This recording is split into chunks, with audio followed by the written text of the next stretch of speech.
लोकाभिरामं रणरङ्गधीरं राजीवनेत्रं रघुवंशनाथं कारुण्यरूपं करुणाकरं तं श्रीरामचन्द्रं शरणं प्रपद्ये।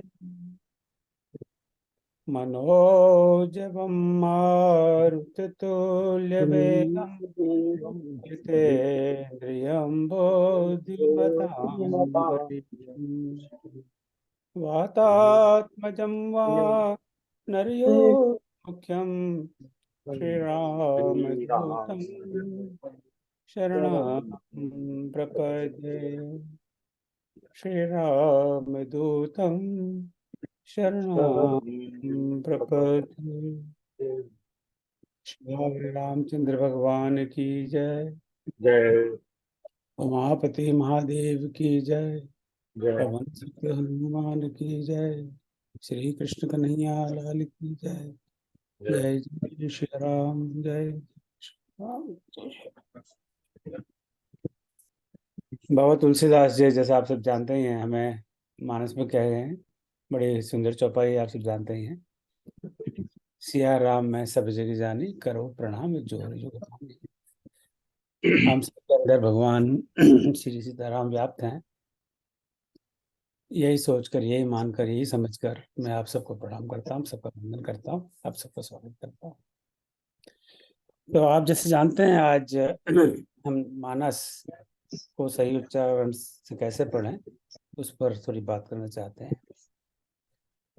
अब आपको बड़ा अजीब सी लगेगा कि इस पर बड़ा बात करने की क्या आवश्यकता है। हम में से कई लोग तो बिल्कुल बचपन से मानस सुनते आ रहे हैं, पढ़ते आ रहे हैं, और एक बार नहीं, दो बार नहीं, 10 बार नहीं, हजारों बार मानस पढ़ी है, सुंदरकांड पढ़ा है, हनुमान चालीसा पढ़ा है। तो इसमें क्या क्या सही उच्चारण वाली क्या बात है? हम जानते हैं इसमें बेकार में समय क्यों बर्बाद किया है। तो हमारा थोड़ा अनुभव है, आपका भी होगा। इस मंच पर, श्री रामचरित भवन ऑनलाइन मंथन के इस मंच पर हम लोग करीब अप्रैल 2020 से कार्यक्रम कर रहे हैं, यानी 3.5 साल होने आए, राइट। तो इस पर मानस के पाठ के भी भिन्न कार्य किए, जैसे अखंड रामायण पाठ भी किया ऑनलाइन। कोरोना टाइम में बहुत बहुत ही आरंभ में हमने रामचरितमानस का अखंड पाठ यहाँ पर किया था। मेरे ख्याल से शायद विश्व में पहला ऑनलाइन रामायण का अखंड पाठ था। ऐसा मेरा मानना है, हो सकता है मैं गलत हूँ। सुंदरकांड का कई बार पाठ किया, हनुमान चालीसा का पाठ किया, और हर मंगलवार को इसी मंच पर हम संक्षिप्त रामायण का पाठ करते हैं। समय समय पर मैं जानकारी पोस्ट करते रहते हैं। अगर आप में उसमें रुचि हो तो आप भाग लेने के लिए आमंत्रित हैं। पर हमने देखा है कि हम में से कई मित्र और कुछ मित्र मानस पढ़ने में, उच्चारण में गलतियां करते हैं। ये किसी का दोष नहीं है, क्योंकि जैसे हम बचपन से कहते आ रहे हैं, सुनते आ रहे हैं, उसी तरह से कहते जाते हैं, और हम किसी को टोकते नहीं है, तो चलता रहता है। और कभी ये भी सोच सकते हैं कि भाई अरे इसमें ठीक है, मानस का भक्ति भाव से पाठ कर रहे हैं, तो सही उच्चारण हो ना हो क्या फर्क पड़ता है। और एक तरह से वो बात सही भी है, क्या फर्क पड़ता है। पर कई बार ये सोचते हैं कि भाई अब जब संस्कृत के श्लोक पढ़ते हैं या संस्कृत के मंत्र पढ़ते हैं, तो हमें बताया जाता है कि सही उच्चारण से मंत्र पढ़ो, मंत्र पाठ में शुद्धि होनी चाहिए। अब वो क्यों नहीं चाहिए, इसका मुझे कारण नहीं पता, आप सब विद्वान हैं, आप शायद इस पर प्रकाश डाल सकें। तो अगर संस्कृत के मंत्र या श्लोक में शुद्धि होनी चाहिए, तो मानस के पाठ में शुद्धि क्यों ना हो, ये एक मन में भाव आता है। और दूसरा, जब पढ़े ही रहे तो उसको शुद्ध क्यों ना पढ़े, तो आनंद और दुगना हो जाएगा। तो इसी भावना के साथ में इस विषय पर 2-3 बार इस मंच पे हमने बात की। पिछली बार भी, अभी पिछले 2-3 महीने पहले ये विषय फिर से आया था, और कुछ मित्रों का आग्रह था फिर से बात करें, तो आज हम बात करेंगे। तो आज मैं अपने अल्प बुद्धि के अनुसार, अल्पमति के अनुसार, अल्प अनुभव के अनुसार कुछ मोटी मोटी बातें करूंगा। और अगले सप्ताह और उसके बाद वाले सप्ताह आप लोग आमंत्रित हैं, और उसका मैं मैसेज डालूंगा कि अगर आप जानना चाहते हैं कि आप शुद्ध पाठ कर रहे हैं या नहीं कर रहे हैं, और अपनी आपको लगता है कि कहीं मैं गलती कर रहा हूँ, कर रही हूँ, उसे सुधारना चाहते हैं, तो आप बस दो दोहे यानी जैसे अयोध्या कांड दोहा 240 से 242 इसका पाठ यहाँ ऑनलाइन करिए, और हम उसको सुनेंगे और हम ध्यान से सुनेंगे और अपना मत हो आप साथ व्यक्त करेंगे कहाँ पर सुधार की आवश्यकता है। ये आपकी मर्जी की बात है, अगर किसी को इस तरह की रुचि नहीं है तो कोई बात नहीं, पर ये एक ऑप्शन है, इसलिए इसको हमने कार्यशाला कहा है।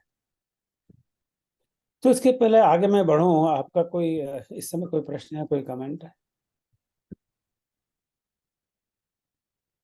चलिए नहीं, तो मैं अभी एक शेयर के माध्यम से इस पावर पॉइंट का प्रयोग करूंगा, जो आपको दिख रहा है इस समय दिखना चाहिए।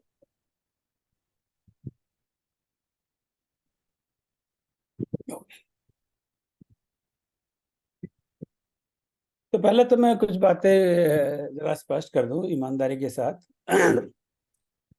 ये विषय में मेरी कोई विद्वता नहीं है, आप मुझे विद्वान ना समझें।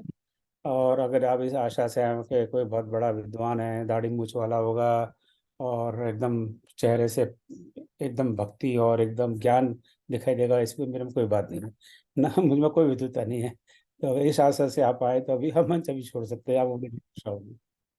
दूसरा, ये कोई व्याकरण की क्लास नहीं है, क्योंकि अब बाद में हम देखेंगे, थोड़े व्याकरण की चर्चा करेंगे, पर हम हिंदी व्याकरण की बात नहीं कर रहे, पर जो बहुत ही आवश्यक अंग है उन पर थोड़ी चर्चा करेंगे, क्योंकि मुझ में कोई व्याकरण की कोई ज्ञान नहीं है। और आज की चर्चा जो सीमित चर्चा है उसके लिए इसकी आवश्यकता भी नहीं है। हम सिर्फ दोहा, चौपाई, दोहा और सोरठा के उच्चारण पे बात करेंगे। मानस में बहुत सारे छंद हैं, एक तो उस पर भी मैं थोड़ी बहुत संक्षेप में बात करूंगा, पर बाकी अगर इन तीनों को हम संभाल लेंगे तो मैं समझता हूँ काफी हमारा काम है। हम इस पर भी चर्चा नहीं करेंगे कि इसे गायन कैसे करें, कैसे गाते हैं। मैं तो कोई गायक हूँ नहीं, आपको पता ही है। अभी मैंने 2 श्लोक पढ़ने का प्रयास किया, आपको पता लगा होगा कि ये गर्दभ स्वर में कौन ये श्लोक पढ़ रहा है। तो वो अपना आप में एक अलग विषय है, उसको कुछ जो गीतकार हैं जिनको संगीत का गीत का ज्ञान है वही बता सकते हैं कि कैसे गाए थे। तो उस पर कोई चर्चा नहीं करेंगे। तो क्या करेंगे हम, आज का उद्देश्य क्या है, ये तो वो हम क्या नहीं करेंगे, तो क्या करेंगे। इसका उद्देश्य मानस की चौपाई, दोहा व सोरठा पढ़ने में प्रायः किस प्रकार की त्रुटियां होती हैं उन्हें जानना है, वह उन्हें किस प्रकार से ठीक उच्चारण के साथ, सही उच्चारण के साथ पढ़ना चाहिए, उस पर चर्चा करना, बस इतना मर्यादित इसका उद्देश्य है। और जो आप में से जो सही उच्चारण से बिल्कुल पढ़ते हैं उनके लिए आज की कार्यशाला कोई उपयोगी नहीं है, वो आपके समय का बर्बादी है। हाँ, आपके बैठ के थोड़ा सा देखना चाहेंगे हम यहाँ क्या कर रहे हैं, तो आप बिल्कुल रहिए और इस चर्चा में भाग लीजिए।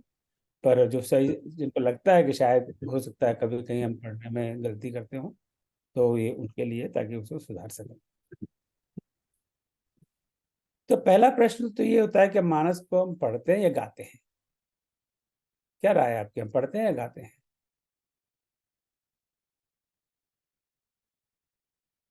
गाते हैं। गाते हैं, अच्छा। गाते हैं। गाते हैं, राइट। अब गाते क्यों हैं, इसको पढ़ते क्यों नहीं है? अरे भाई, बिना पढ़े कैसे गाएंगे, पहले पढ़ते हैं फिर गाते हैं, राइट। बिना पढ़े तो गा नहीं सकते। या तो हमको स्मरण हो कि हनुमान चालीसा हमको याद है, तो हम जय हनुमान ज्ञान गुण सागर जय कबीर तिहुँ लोक गाए, वो याद है। अब मानस तो हमें याद नहीं। हाँ, कुछ कुछ हैं मित्र हमारे जिनको जैसे सुंदरकांड पूरा याद है। कुछ ऐसे विद्वान होंगे जिनको हो सकता है और अयोध्या कांड याद हो और या पूरी मानस याद हो। पर ज्यादातर हम में से सबको कोई रामायण तो याद है नहीं, तो पहले पढ़ते हैं फिर गाते हैं। पर कुछ चीजें जैसे हनुमान चालीसा बहुत लोगों का बिल्कुल कंठस्थ है, तो उनको पढ़ने की जरूरत नहीं, वो गाते हैं। तो गाने के लिए पहले पढ़ना जरूरी है, और पढ़ने के लिए हमें पढ़ना आना चाहिए, और सही उच्चारण से पढ़ना आना चाहिए। अगर हम सही उच्चारण से नहीं पढ़ेंगे तो हम सही उच्चारण से तो गा नहीं पाएंगे। सही है कि नहीं? और चूंकि हम इसको गाते हैं, ये कविता है, चाहे चौपाई हो, चाहे दोहा हो, चाहे सोरठा हो, चाहे और कई छंद हैं इस मानस में। तो गाने के लिए एक मैं तो कोई गीतकार हूँ नहीं, ना मैं कोई गायक हूँ, पर एक कुछ तुक होती है, कुछ लय होती है। अगर उसमें कुछ एक आध शब्द आगे पीछे हो गया तो वो गाने में वो टूट टूट जाता है। आप लोग जो गाते हैं, आपको पता है कि गाना हर किसी के बस की बात नहीं है। इसीलिए नहीं है कि उसका एक तरीका है गाने का। और अगर अगर हम ढंग से पढ़ेंगे नहीं तो ढंग से गा नहीं सकते। इसलिए गाने के लिए भी पढ़ना आवश्यक है। सो इसलिए it's important that we know how to read it and read it correctly. और हम कई कार्यशाला कर रहे हैं, तो कार्यशाला का क्या मतलब है कि हम सब साथ में मिलकर बात कर रहे हैं। इसलिए मैं बीच बीच में प्रश्न पूछूंगा, या आपका कोई प्रश्न का पूछिए, संबंधित प्रश्न पूछिए, और हम आपस में मिलकर उन प्रश्नों का समाधान करने का प्रयास करेंगे। आज की जो रूपरेखा है वो कोई भाषण नहीं है, कोई वक्तव्य नहीं है, कोई प्रवचन नहीं है। इस मंच पे वैसे ही हम प्रवचन अवॉइड करते हैं। प्रवचन करता तो हमारे पास भारतवर्ष में बहुत हैं, बड़े बड़े विद्वान हैं, बड़े बड़े प्रवचन करते हैं और उनको सबको साष्टांग प्रणाम है मेरा, और बड़ा उपयोगी काम करते हैं समाज में। पर वो हमारा उद्देश्य नहीं है। हमारा उद्देश्य आपस में बात करना, आपस में चर्चा करना, एक दूसरे से सीखना। अब चलते हैं मानस पर। तो जैसे आप सब जानते ही हैं, बाबा तुलसीदास जी ने जब मानस की रचना की 450 वर्ष के पहले करीब, तो उन्होंने कुछ तो संस्कृत भाषा में श्लोक लिखे हैं जो हर कांड में आरंभ में है। बाल कांड के आरंभ में, युद्ध कांड के आरंभ में, और इस तरह उत्तर कांड में बीच में भी एक दो श्लोक है और अंत में दो श्लोक हैं, एक श्लोक है। तो हम संस्कृत के श्लोक की आज बिल्कुल कोई बात नहीं करेंगे कि संस्कृत के श्लोक को सही उच्चार हो। मेरे में कोई ऐसी कोई क्षमता नहीं है, न कोई योग्यता है, न मैं इस बात करने की साहस कर सकता हूँ। अब आते हैं जो जो शेष मानस है, जो जो हिंदी मानस है, या बहुत लोग कहते हैं अवधि है। इस पे भी विद्वानों में हमेशा थोड़ा सा मतभेद रहता है, नहीं अवधि नहीं है, ये तो भोजपुरी है, भोजपुरी नहीं है तो ब्रज है, या तीनों का मिश्रण है। अब वो भी एक विवाद का विषय हो जाता है। हम तो विवाद में चक्कर में नहीं पड़ना चाहते। जो भी एक महाकाव्य है, और हम उसको कहते हैं जो शेष जो अवधि अवधि है, या उसमें तीन मुख्य छंद है। एक तो चौपाई है, हम सब जानते हैं, दोहा, तीसरा सौठा, और बाकी को मैं एक अन्य छंद में डाल देता हूँ। तो और कई अन्य छंद हैं। अब वो अन्य छंद इनकी तुलना में इतने कम है कि उस पर आज हम चर्चा नहीं करेंगे। अब मैं थोड़ा सा बेसिक व्याकरण पे आता हूँ। क्योंकि वो बेसिक व्याकरण जो हम लोग पहली दूसरी कक्षा में पढ़ चुके हैं बहुत सालों पहले, तो उसमें हमें पढ़ाया गया, हमारे गुरुओं ने, कि पहले तो हिंदी में स्वर पढ़ाए गए, आ ई उ ऊ ए ओ। और मुझे नहीं आ रहा कि शुरू पहली कक्षा में मुझे, जब मैं पढ़ता था, जब र पढ़ाया गया, ये शायद बाद में पढ़ाया गया हुआ, जो र का उसका यूज़ बहुत कम होता है। तो वैसे स्वर ये कुल मिला के हिंदी के स्वर है, आ ई उ रे। अब इसकी क्या आवश्यकता हुई कि जो इसमें तो कुछ स्वर स्वर हैं वो लघु स्वर हैं, या छोटे स्वर हैं, या हर्ष स्वर हैं। तो जो है अ, ई, उ और र। और जो बड़े स्वर हैं, या दीर्घ स्वर हैं, या गुरु स्वर हैं, वो है जिनमें जो लॉन्ग साउंड है, शॉर्ट साउंड, हिंदी में अंग्रेजी में कहते हैं short sound and long sound. तो लॉन्ग साउंड है वो है आ, ई, उ, ए, ऐ, ओ, औ। ये लॉन्ग साउंड है।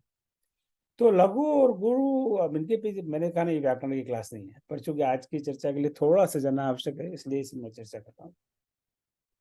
तो लघु स्वर में, या हर्ष स्वर में, छोटे स्वर में बोलने में कम समय लगता है, और गुरु और दीर्घ स्वर में ज्यादा समय लगता है। और अ बोलने में जो समय लगता है वो आ बोलने में, अब तो आ बोलने में थोड़ा सा मुंह खोलना पड़ता है, आ, और आ बोलने में आ पूरा पूरा मुंह खोलना पड़ता है। राइट, जब डॉक्टर टेम्परेचर लेते हैं तो बेटा मुंह खोलो, आ करो, आ। राइट, वो डॉक्टर साहब ये नहीं कहते अब बोल बेटा, आ बोलो, नहीं, वो डॉक्टर बेटा आ बोलो, आ। राइट, तो डॉक्टर साहब हमारा गला देखते हैं, गले में कोई इन्फेक्शन है कि नहीं। राइट, इसके अलावा भी हम दो संकेतों का प्रयोग करते हैं हिंदी भाषा में, कि चंद्र बिंदु, और दूसरा अनुस्वार, और तीसरा विसर्ग। तो चंद्र बिंदु हम जानते हैं क्या होता है, और अनुस्वार भी जानते हैं, विसर्ग भी क्या होता है। तो यहाँ पे मैंने लिखा नहीं, आगे इस पर बात करते हैं। तो जब किसी अक्षर के ऊपर, या किसी वर्ण के ऊपर, या स्वर के ऊपर अगर चंद्र बिंदु है, तो उससे उसको पढ़ने में समय में कोई खास परिवर्तन नहीं होता। पर अगर अनुस्वार होता है तो उसमें समय ज्यादा लग जाता है। राइट, और मैं बहुत सारे उदाहरण दूंगा। इसी तरह विसर्ग हो तो इसमें समय ज्यादा लग जाता है, जैसे राम, और अगर संस्कृत में राम ह स्वर निकलता है भी, तो उसमें समय ज्यादा लग गया, इसलिए वो दीर्घ, वो एक स्वर को या व्यंजन को दीर्घ बना देते हैं, और विस्तार से बाद में बात करते हैं। तो लघु व्यंजन हो गए। जब हम लिखने में जाते हैं, जैसे जब क वर्ण में देखें, जैसे हम जाते हैं क वर्ग, क च वर्ग, छ वर्ग, तो क, फिर का के ऊपर छोटी ई की मात्रा, पहले तो बचपन में कहा करते छोटी की या लघु की या ह्रस्व की, फिर को, छोटा को। मैं छोटा बड़ा का प्रयोग करता हूँ तब तक इजी रहे समझने में। फिर क्र, जैसे आकृति, तो क्र। या का ऊपर, का के ऊपर चंद्र बिंदु, जैसे कांख, राइट। या कुंवर साहब, राइट। होता है ना, हमारे राजस्थान में दामादों को कहते हैं कुंवर साहब, राइट, कुंवर, कुंवर साहब, राइट। तो इन सब में, इन सब को पढ़ने में ये 5, 1 2 3 4 5 क, छोटा की, छोटा को, क्र और क, इनमें कम समय लगता है, तो ये लघु व्यंजन कहलाते हैं। ये व्यंजन इसलिए क्योंकि ये क, ख, ग, घ ये सब व्यंजन है। स्वर तो हमने देख लिए। उसके बाद में च, छ, ज आगे तक, या र, ल, व, श, श, ह तक सब सारे के सारे व्यंजन है। व्यंजन के साथ में स्वर लगाने से उसमें उसका हम उच्चारण कर सकते हैं। सिर्फ अकेले व्यंजन का प्रयोग हिंदी में बहुत कम है। वो संस्कृत में तो बहुत ज्यादा है, तो हिंदी में कम है। तो क के नीचे हल हो, तो जैसे क हलंत के साथ में, तो वो एक खास सिर्फ प्योर व्यंजन हो गया। अब वो अब ज्यादा व्याकरण में हमें जानने की आवश्यकता नहीं, कोई ऐसे कोई शब्दों का कोई प्रयोग मानस में नहीं है, और हिंदी में भी नहीं है, तो बेकार में क्यों अपनी माथा खपाए। और जो गुरु व्यंजन है या दीर्घ व्यंजन है या लंबे व्यंजन है, लॉन्ग साउंड्स, वो है का, की, कू, के, काय, को, कौ, कंग, कह, कह। तो मतलब तुम समय ज्यादा लग रहा है। अब इतना बेसिक अगर हम व्याकरण जान लें और हम पढ़ चुके हैं, तो हम मानस को बड़ी सरलता से पढ़ सकते हैं। छोटी सी बात है, मैंने जो अभी आपको बात बताई, 2 मिनट लगेंगे, उससे ज्यादा नहीं लगेंगे। पर आश्चर्य की बात है, हम इस छोटे से व्याकरण को हम भूल गए। मैं फिर से ज्यादा आपको दिखा देता हूँ। यहाँ 1 2 3, बस इतना ही जानना है। इनको हम ठीक से उच्चारण कर सकें, तो मानस को हम 90% मानस को हम ठीक से पढ़ सकते हैं। पर इसमें हम गलती कर जाते हैं। कुछ और प्रकार की गलतियां बात बात करता हूँ। अब हम देखते हैं इनको पढ़ते कैसे। जैसे रमा और रामा, राइट। अब रमा क्या है, अब हम जानते हैं, राम रमापति करधन लेहु, चाप बटे संदेहु, एक बड़ी प्रसिद्ध चौपाई है। तो रमा लक्ष्मी जी का दूसरा नाम है, देवी लक्ष्मी जी का। रमापति यानी विष्णु भगवान या राम भगवान। तो रमा में र में कम समय लगेगा, माँ में ज्यादा समय लगेगा, राइट। र छोटा है, ह्रस्व है, लघु है, माँ दीर्घ है, इसे रमा। तो उसको संकेत में हम लिखने लगते हैं 1 2, राइट। लघु गुरु, कुछ लघु ऐसा भी लिखते हैं, पर हम 1 2 लिखते हैं। 1 का मतलब कम समय लगने वाला व्यंजन या स्वर, और माँ मतलब ज्यादा समय वाला। तो कई व्याकरणाचार्य कहते हैं कि दुगना समय लगता है। अब हमने नाप के तो देखा नहीं दुगना लगता है कि नहीं, पर ज्यादा समय लगता है, हम दुगना मान के चल लेते हैं, कोई बात नहीं। पर हम रामा कहेंगे तो रा भी दीर्घ है और माँ भी दीर्घ है, तो वहां पे रामा पढ़ना पड़ेगा। तो जहां जहां मानस में रामा शब्द है, वहां उसको रामा ही पढ़ेंगे, ना कि रमा कुछ और, राइट। इसी तरह राम हम जानते ही हैं, तो राम है, रा दीर्घ है, माँ लघु है। तो रामा वो हुआ 2 1, और रामा वो 2 2, राइट। सो रमा, रामा, राम, रामा या रम, राइट। मेरा मन राम में रम गया है, मेरा मन राम में रम गया है। तुम्हारा रा भी छोटा है, माँ भी छोटा है। तो इसको, जो छोटे को मैं छोटा ही पढ़ना है, बड़े को बड़ा पढ़ना है, इतना ही ध्यान रखना है, कोई बहुत बड़ी बात नहीं है। शिव, श भी छोटा है, श पर छोटे ही की मात्रा है। वह पे तो आ की मात्रा है, तो शिव 1 1, और शिवा 1 2। शिव तो शिव जी हैं, और शिवा उनकी अर्धांगिनी पार्वती जी हैं, शिव और शिवा। तो आप देख लीजिए ना कि अब अगर मात्रा की हम गणना करें, अब मैं मात्रा गणना पे बहुत समय नहीं देना चाहता, उसकी कोई इतनी आवश्यकता भी नहीं है। पर हमें ये ध्यान रखना है कि जब हम दीर्घ मात्रा है तो उस पर ज्यादा समय लगेगा। जैसे रामा दोनों दीर्घ है, पर अगर रमा है तो र पर कम समय लगेगा, और माँ पे ज्यादा ज्यादा ज्यादा समय लगेगा। सो अब ये देख लिए, अब हम आ जाते हैं मानस पर। और आज के उदाहरण करीब करीब सारे सुंदरकांड से मैंने लिए हैं, क्योंकि सुंदरकांड का हम ज्यादा पाठ करते हैं और सुंदरकांड में ही लोग सबसे ज्यादा गलतियां करते हैं पढ़ने में।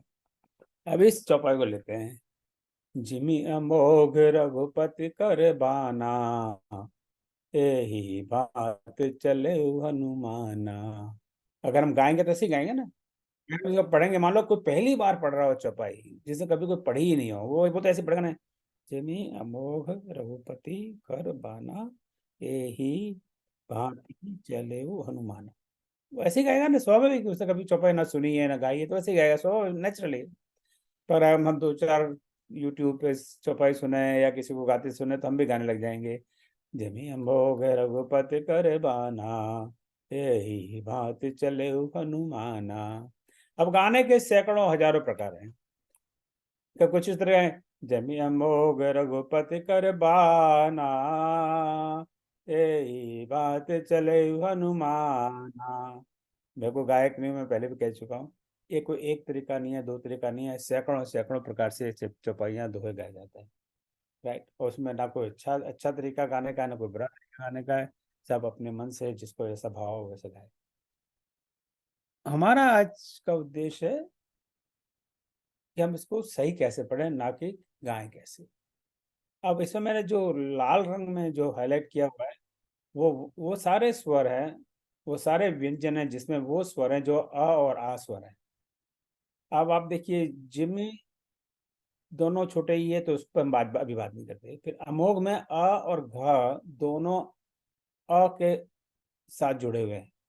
पहला तो आ है, दूसरा घ में व्यंजन घ और आ के साथ जुड़ा हुआ है, तो वो लघु स्वर है। फिर रघुपति में र और प, तो वो 1-1। फिर कर 1-1। बाना दोनों दीर्घ हैं। ए ही भांति चलेउ च, वो अस्वर है। और फिर ह हनुमाना का ह अस्वर है।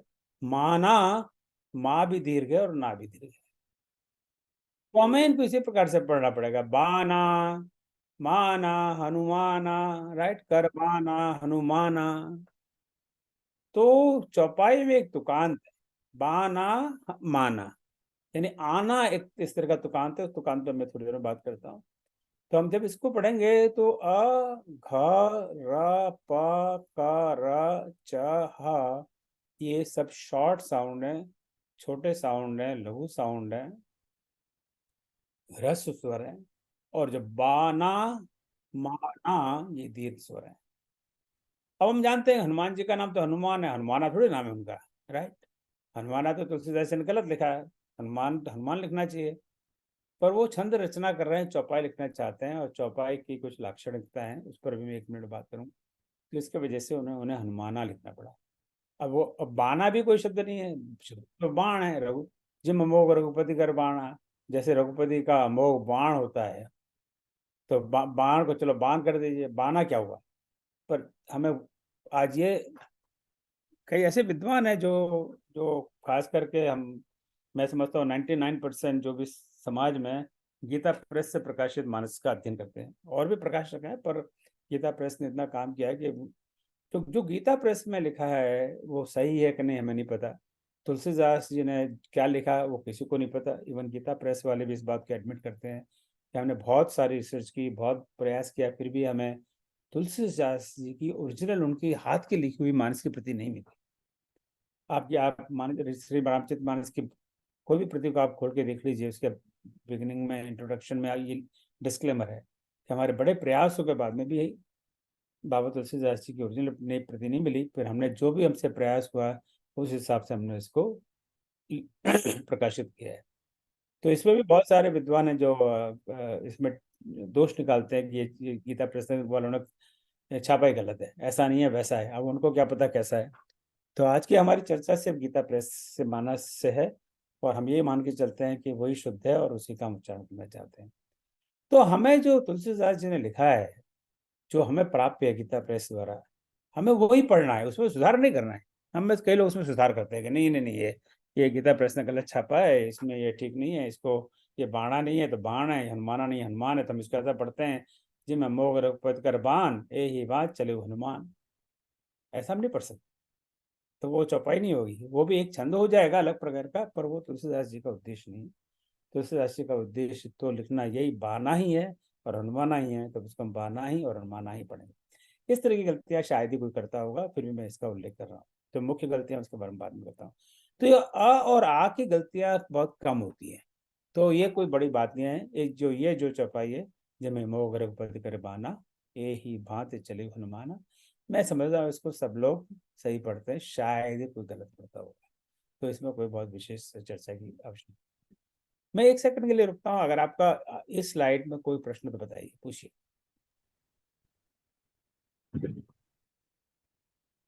चौपाई की डेफिनेशन क्या है? मैं आ रहा हूँ उस पर। अच्छा,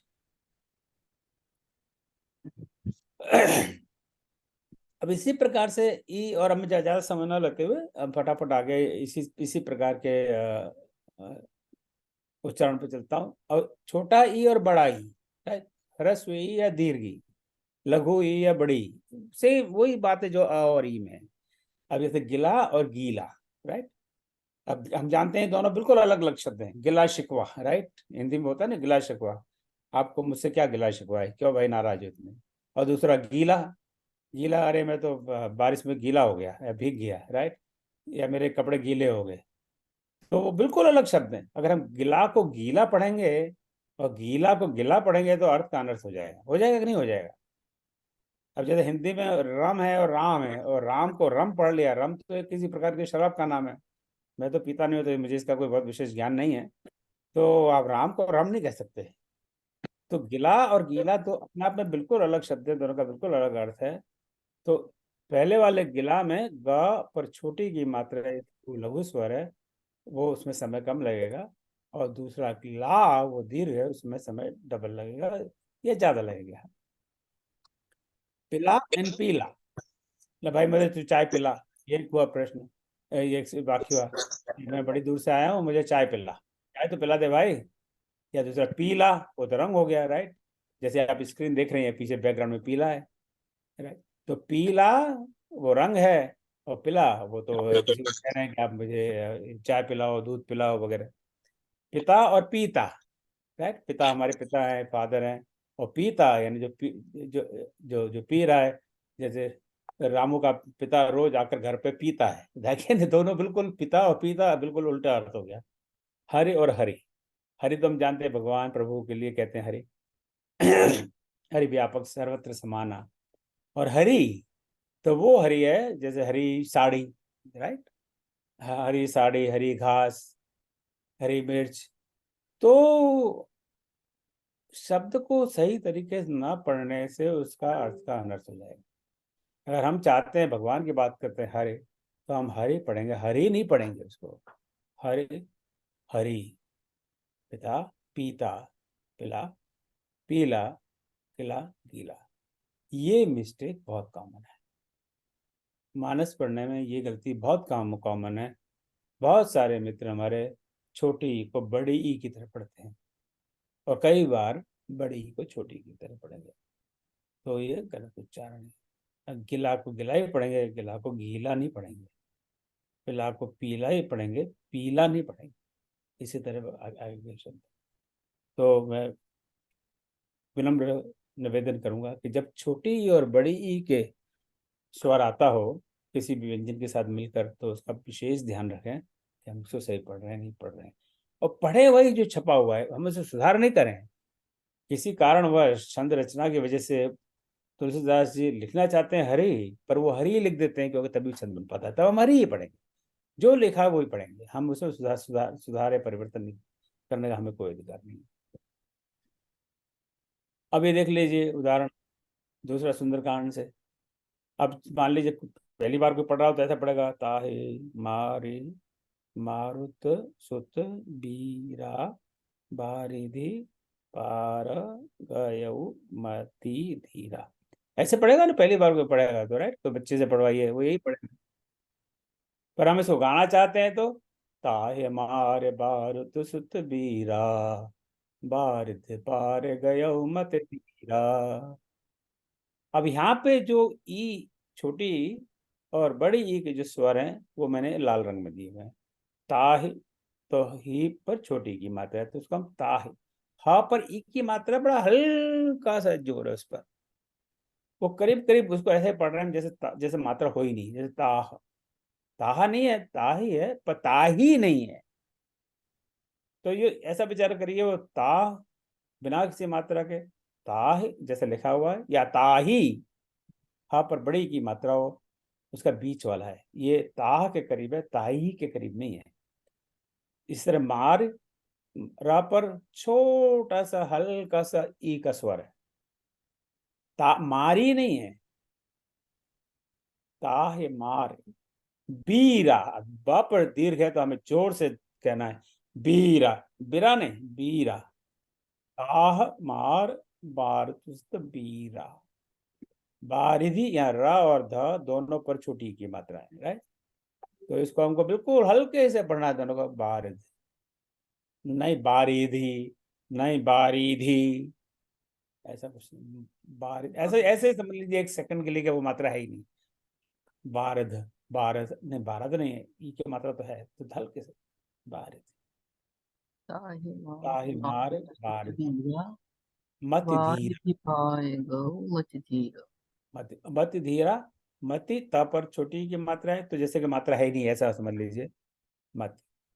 जैसे मत हम डालते हैं ना इलेक्शन में, मत वोट डालते हैं, मत डालते हैं, आपका क्या मत है, ये मत, ये मत है, पर मती नहीं है। कई बार हम किसी को गुस्से में कहते हैं कि तेरी तो मती मारी गई है, कहने को कहते हैं, पर वो गलत शब्द है, मती कोई शब्द नहीं है, मती तो पर छोटी की मती, तो मत मारी गई है, वो सही उच्चारण होगा मती। अब गुस्सा में वो हर शब्द भारी निकलता है मुंह से, तो तेरी तो मती मार गई है, राइट राइट। जैसे कि तेरी तो बुद्धि भ्रष्ट हो गई है।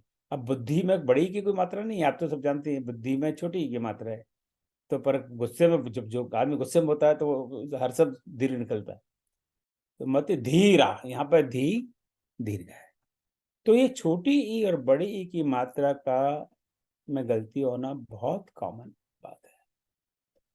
हम हर मंगलवार को संक्षिप्त रामायण का पाठ करते हैं, हमारे कई मित्र वर्षों से पाठ कर रहे हैं, आई थिंक 3 साल 2.5 साल हो गए पाठ करते हुए।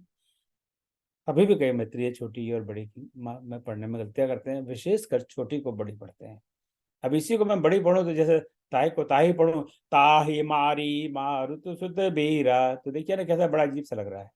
बारी धी पार गयो मती धीरा, तो फिर बात नहीं बनेगी ना, तो हम गलत उच्चारण से पढ़ रहे हैं, तो इसका थोड़ा सा हम ध्यान रखें।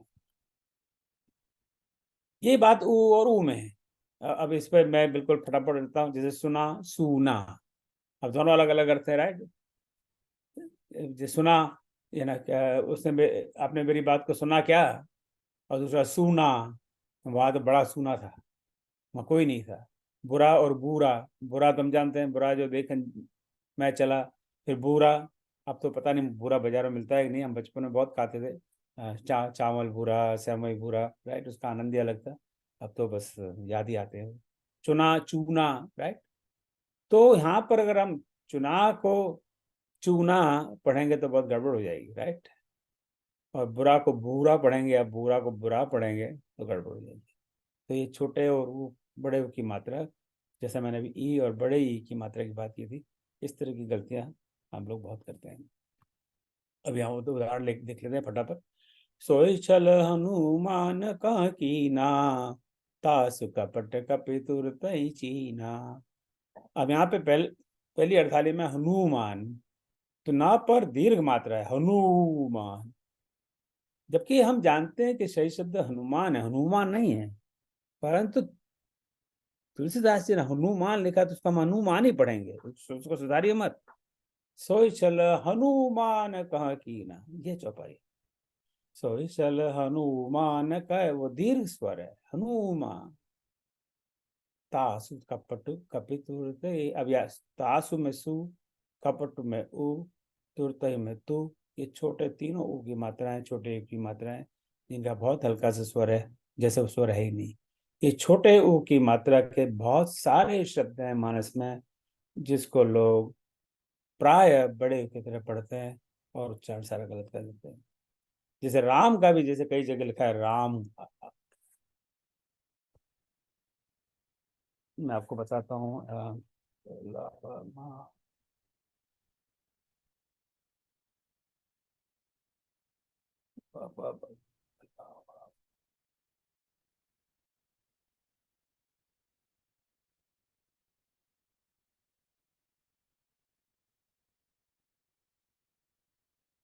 अच्छा, रामू यानी रा और माँ के ऊपर की मात्रा, इस तरह के मानस में 199 शब्द हैं, 199। अब विद्वान लोग इसे बहस करते हैं कि भाई राम लिख दे, राम की जगह रामू लिखने की क्या जरूरत थी, तुलसीदास जी को राम ही लिख देते। अब उनकी मर्जी, उन्होंने लिख दिया उस समय, तो हमें वही पढ़ना चाहिए जो उन्होंने लिखा है। 199 टाइम्स रामू शब्द है रामचरितमानस में। बहुत बड़ा नंबर है 199। 199 ये कोई छोटा नंबर नहीं है, पर इसको रामू मत पढ़िए। अगर राम मुंह में ऊपर छोटी की मात्रा है तो उसको हम उसी प्रकार से पढ़ेंगे जो छोटी है। ये बहुत बहुत कॉमन मिस्टेक है मानस पढ़ने वालों में, जो मैं हमने ऑब्जर्व किए, सुंदरकांड के पाठ में ऑब्जर्व किए, अखंड रामायण में ऑब्जर्व किए, और यहाँ पर मैं ह्यूस्टन यूएस में रहता हूँ, आपको बहुत से लोगों को पता ही है। यहाँ पे प्राय सुंदरकांड अखंड रामायण होते रहते हैं। जो बरसों से रामायण पढ़ते आ रहे हैं, बचपन से पढ़ते आ रहे हैं, वो इसी प्रकार की गलतियां करते हैं। तो हमें थोड़ा सा बचने का प्रयास करना चाहिए। हमें थोड़ा थोड़ा सा एक मोटा सा आइडिया दे दूं, क्योंकि मानस में कुल मिला के 12,585 पंक्तियां हैं। हो सकता है इसमें कुछ संख्या में एक दो नंबर आगे पीछे हो, पर हमने काफी बार गणना की है, खुद बैठ के गणना की। ये कोई गूगल से डाउनलोड नहीं है और इस प्रकार का नंबर आया है। हमारी गणना में गलती हो सकती है, गूगल का डेटा नहीं है। 12,585 पंक्तियों में 73% पंक्तियां तो चौपाई है, यानी मानस का 3/4 हिस्सा तो सिर्फ चौपाई में, बाकी 18% दोहा है। यानी चौपाई और दोहा मिला के करीब करीब कितना हुआ, 70, 90, 92, करीब 92% है। यानी दोनों चौपाई दोहा में करीब करीब पूरी मानस समझ जाती है। बाकी तो फिर ये श्लोक हैं, सोरठे की सोरठे हैं और अन्य छंद है। इसलिए हम इन दोनों पे ध्यान दें तो वो अपने आप में बड़ी बात। अब मैं आपके इस प्रश्न पे आता हूँ कि चौपाई क्या है। क्या, जैसे मैंने पहले कहा कि कोई व्याकरण की क्लास नहीं है, तो उसकी एग्जैक्ट परिभाषा मैं नहीं दूंगा। आप गूगल में देख लीजिए, व्याकरण की कोई किताब में देख लीजिए। तो ये एक मात्रिक छंद है। यहाँ पे मात्रा के हिसाब से सारे छंद, जितने भी छंद हैं हिंदी के जो मानस में, वो सब मात्रिक छंद है। तो मात्रा की गणना से ये छंद होते हैं। इसमें 2 चरण होते हैं। अब मैंने जैसे 2 चरण लिखा है, इस पे इमीडिएटली आप ऑब्जेक्शन ले सकते हैं कि 2 नहीं होते, 4 चरण होते हैं, इसलिए चौपाई है, राइट। परंतु जैसे ये है, जाम्बवंत के बचन सुहाए सुन हनुमंत हृदय अति भाए, टेक्निकली एक चौपाई नहीं है, ये आधी चौपाई है। क्योंकि इस चौपाई के लिए इसमें दो ही चरण है। जाम्बवंत के बचन सुहाए एक चरण, सुन हनुमंत हृदय अति भाए दूसरा चरण, फिर तीसरा और चौथा चरण यहाँ नहीं है। तो टेक्निकली आप देखे जाए तो ये चौपाई नहीं है, परंतु जो व्यवहार में लाखों करोड़ों लोगों के मन में ये चौपाई है। सिया राम मैं सब जगह जानी, करो प्रणाम जोर जुग पानी, जो मैं बिल्कुल आरंभ में कही थी। कोई शायद ही कोई बदलाव जो ये ना कहे कि चौपाई नहीं है, वो चौपाई ही है। क्योंकि इन दो पद को लेकर या 2 चरण को लेकर करीब करीब हम सब उसको चौपाई मानते हैं। इसलिए मैं तो ये कहूँगा कि आज के युग में इस चौपाई का मतलब होता है सिर्फ 2 चरण, 4 चरण की कोई आवश्यकता नहीं है। और कई जगह हमने देखा है मानस में 2 छंद के बीच में 2-2 चौपाइयों के और 4-4 चरण, यानी 2-2 पंक्तियों के जोड़े हैं। पर कई जगह सिर्फ एक अकेली चौपाई है और खाली 2 ही हैं। तो उन्होंने भी ऐसे अधूरा छोड़ दिया है। अब उसको हम कह सकते हैं तुलसीदास जी ने गलती की है, पर हम कौन है उनकी गलती सुधारने वाले। इसलिए अगर इस पर आप आपत्ति करें कि दो चरण गलत है, 4 चरण है, तो आपकी आपत्ति को मैं सर माथे रखता हूँ। आपकी आपत्ति बिल्कुल सही है, पर जो प्रैक्टिकल जो आज उपयोग है उसमें हम सिर्फ 2 चरणों वाले इस तरह के छंद को भी चौपाई मान लेते हैं।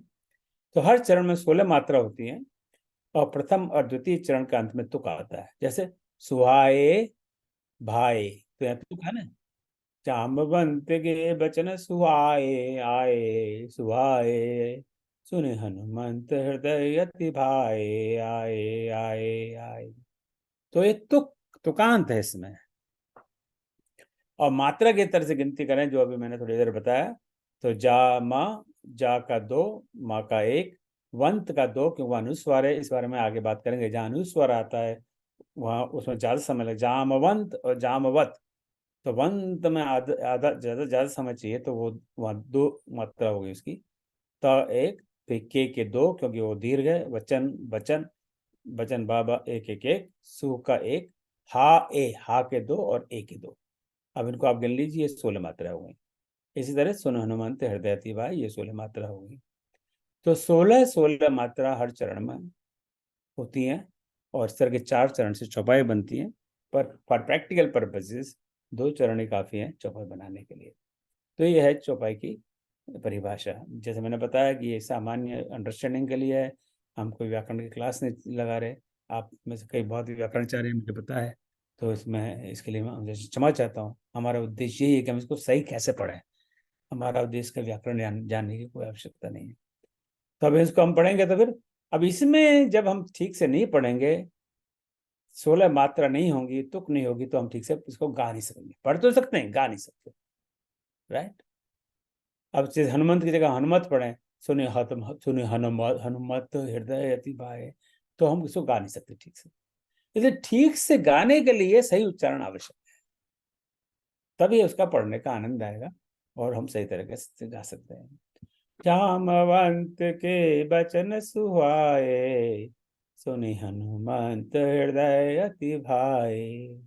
अब देखिए कितना आनंद आता है अगर आप सही उच्चारण से को पढ़ेंगे।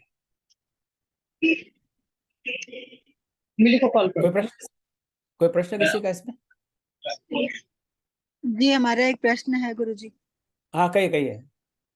ये जो अनुस्वार का उच्चारण होता है, अनुस्वार में अनुस्वार मैं आ में। रहा हूँ, अभी अनुस्वार में मैं आ रहा हूँ आगे। अच्छा, धन्यवाद। हाँ हाँ हाँ। अब इसी तरह जो दूसरा मुख्य छंद है मानस का, वो दोहा है। जैसे मैंने बताया ना आपको कि 18-19% मानस दोहा दोहे में लिखी गई है। इसमें डेफिनेटली 4 चरण चाहिए, 2 में काम नहीं चलेगा। अभी एक दोहा, फिर सुंदरकांड के सारे एग्जाम्पल हैं। हनुमान तई, ये पहला ही दोहा है। हनुमान तई परसा, कर पुन कीन प्रणाम, राम काज कीने बिनो, मोहि कहा विश्राम। राम राम, जय जय राम। गुरुजी, आप जो लोग सुन रहे हैं उनको सबको म्यूट करने के लिए बोलिए ना, बीच बीच हाँ, में फिर बहुत धन्यवाद। डिस्टर्ब। प्लीज आप सब म्यूट कर लें, क्योंकि इस समय मुझे भी सब लोग दिखाई नहीं दे रहे। हाँ, धन्यवाद, थैंक यू। तो जो आप सुन रहे हैं, अनलेस कि आप कोई प्रश्न पूछ रहे हो, आप थोड़ा म्यूट रखें। तो दोहे में 4 चरण आवश्यक है, उसमें 2 चरण से काम नहीं चलेगा। और दोनों, पहले में 2 चरण है, हनुमान तही परसा एक चरण हुआ, दूसरा कर पुन कीन प्रणाम। तो पहला जो चरण है उसमें 13 मात्राएं हैं। हनुमान 1 2 2 1, तेही 2 1, परसा 1 1 2। तो गिन लीजिए अब 13 मात्राएं। कर पुन कीन प्रणाम, कर 1 1, पुनि 1 1 2 1, प्रणाम 1 2 1। और जहाँ कभी जो संयुक्त अक्षर होते हैं, जैसे प्रणाम है, तो वो संयुक्त अक्षर में आधे अक्षर की गिनती नहीं होती। इनमें भी व्याकरण में के रूप में कोई कुछ अपवाद है। अब वो सारे व्याकरण के नियमों पर हम नहीं जाएंगे, मुझे आता भी नहीं है, उसकी आवश्यकता भी नहीं है। तो 13 मात्राएं, 11 मात्राएं। उसी तरह दूसरी दूसरी पंक्ति में, राम काज कीने बिना मोहि कहाँ विश्राम, तो अभी 13 11। तो 13 11 मात्राएं, और दूसरे और चौथे चरण के अंत में तुक आता है, प्रणाम विश्राम। तो क्या हुआ? तो आम, हनुमान तई परसा, कर पुन कीन प्रणाम, नाम आम, मोय कहाँ विश्राम, आम आम। राइट। तो वो तुक आ गया। दूसरा, इस दोहा में 13 मात्रा के बाद में पॉज है, थोड़ा सा विराम है यहाँ पर। अनफॉर्चुनेटली जो गीता प्रेस से प्रकाशित मानस की कॉपियां हैं, वहां उन्होंने विराम, ये कॉमा है ना, छापा नहीं है।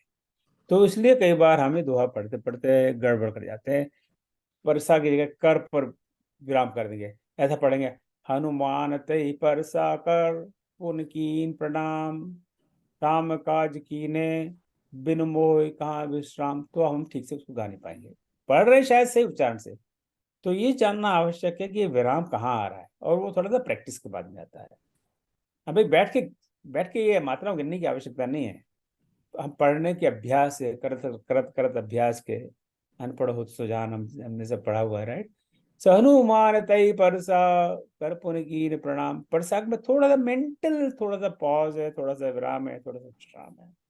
काम काज की ने बिना मोह कहाँ विश्राम। तो ये हमें अब, चूंकि प्रिंटेड नहीं है मानस, गीता प्रेस के मानस में ये कौमा बीच में विराम, इसलिए हमें थोड़ा सा अभ्यास के साथ में पता लगेगा हमें कहाँ हल्का सा विराम लेना, हर हल्का सा विश्राम। सर नीचे अभी की लाइन में सेकेंड हाफ में 10 मात्राएं हैं। हाँ 10 उसमें मात्राएं एक आप भूल गए हैं।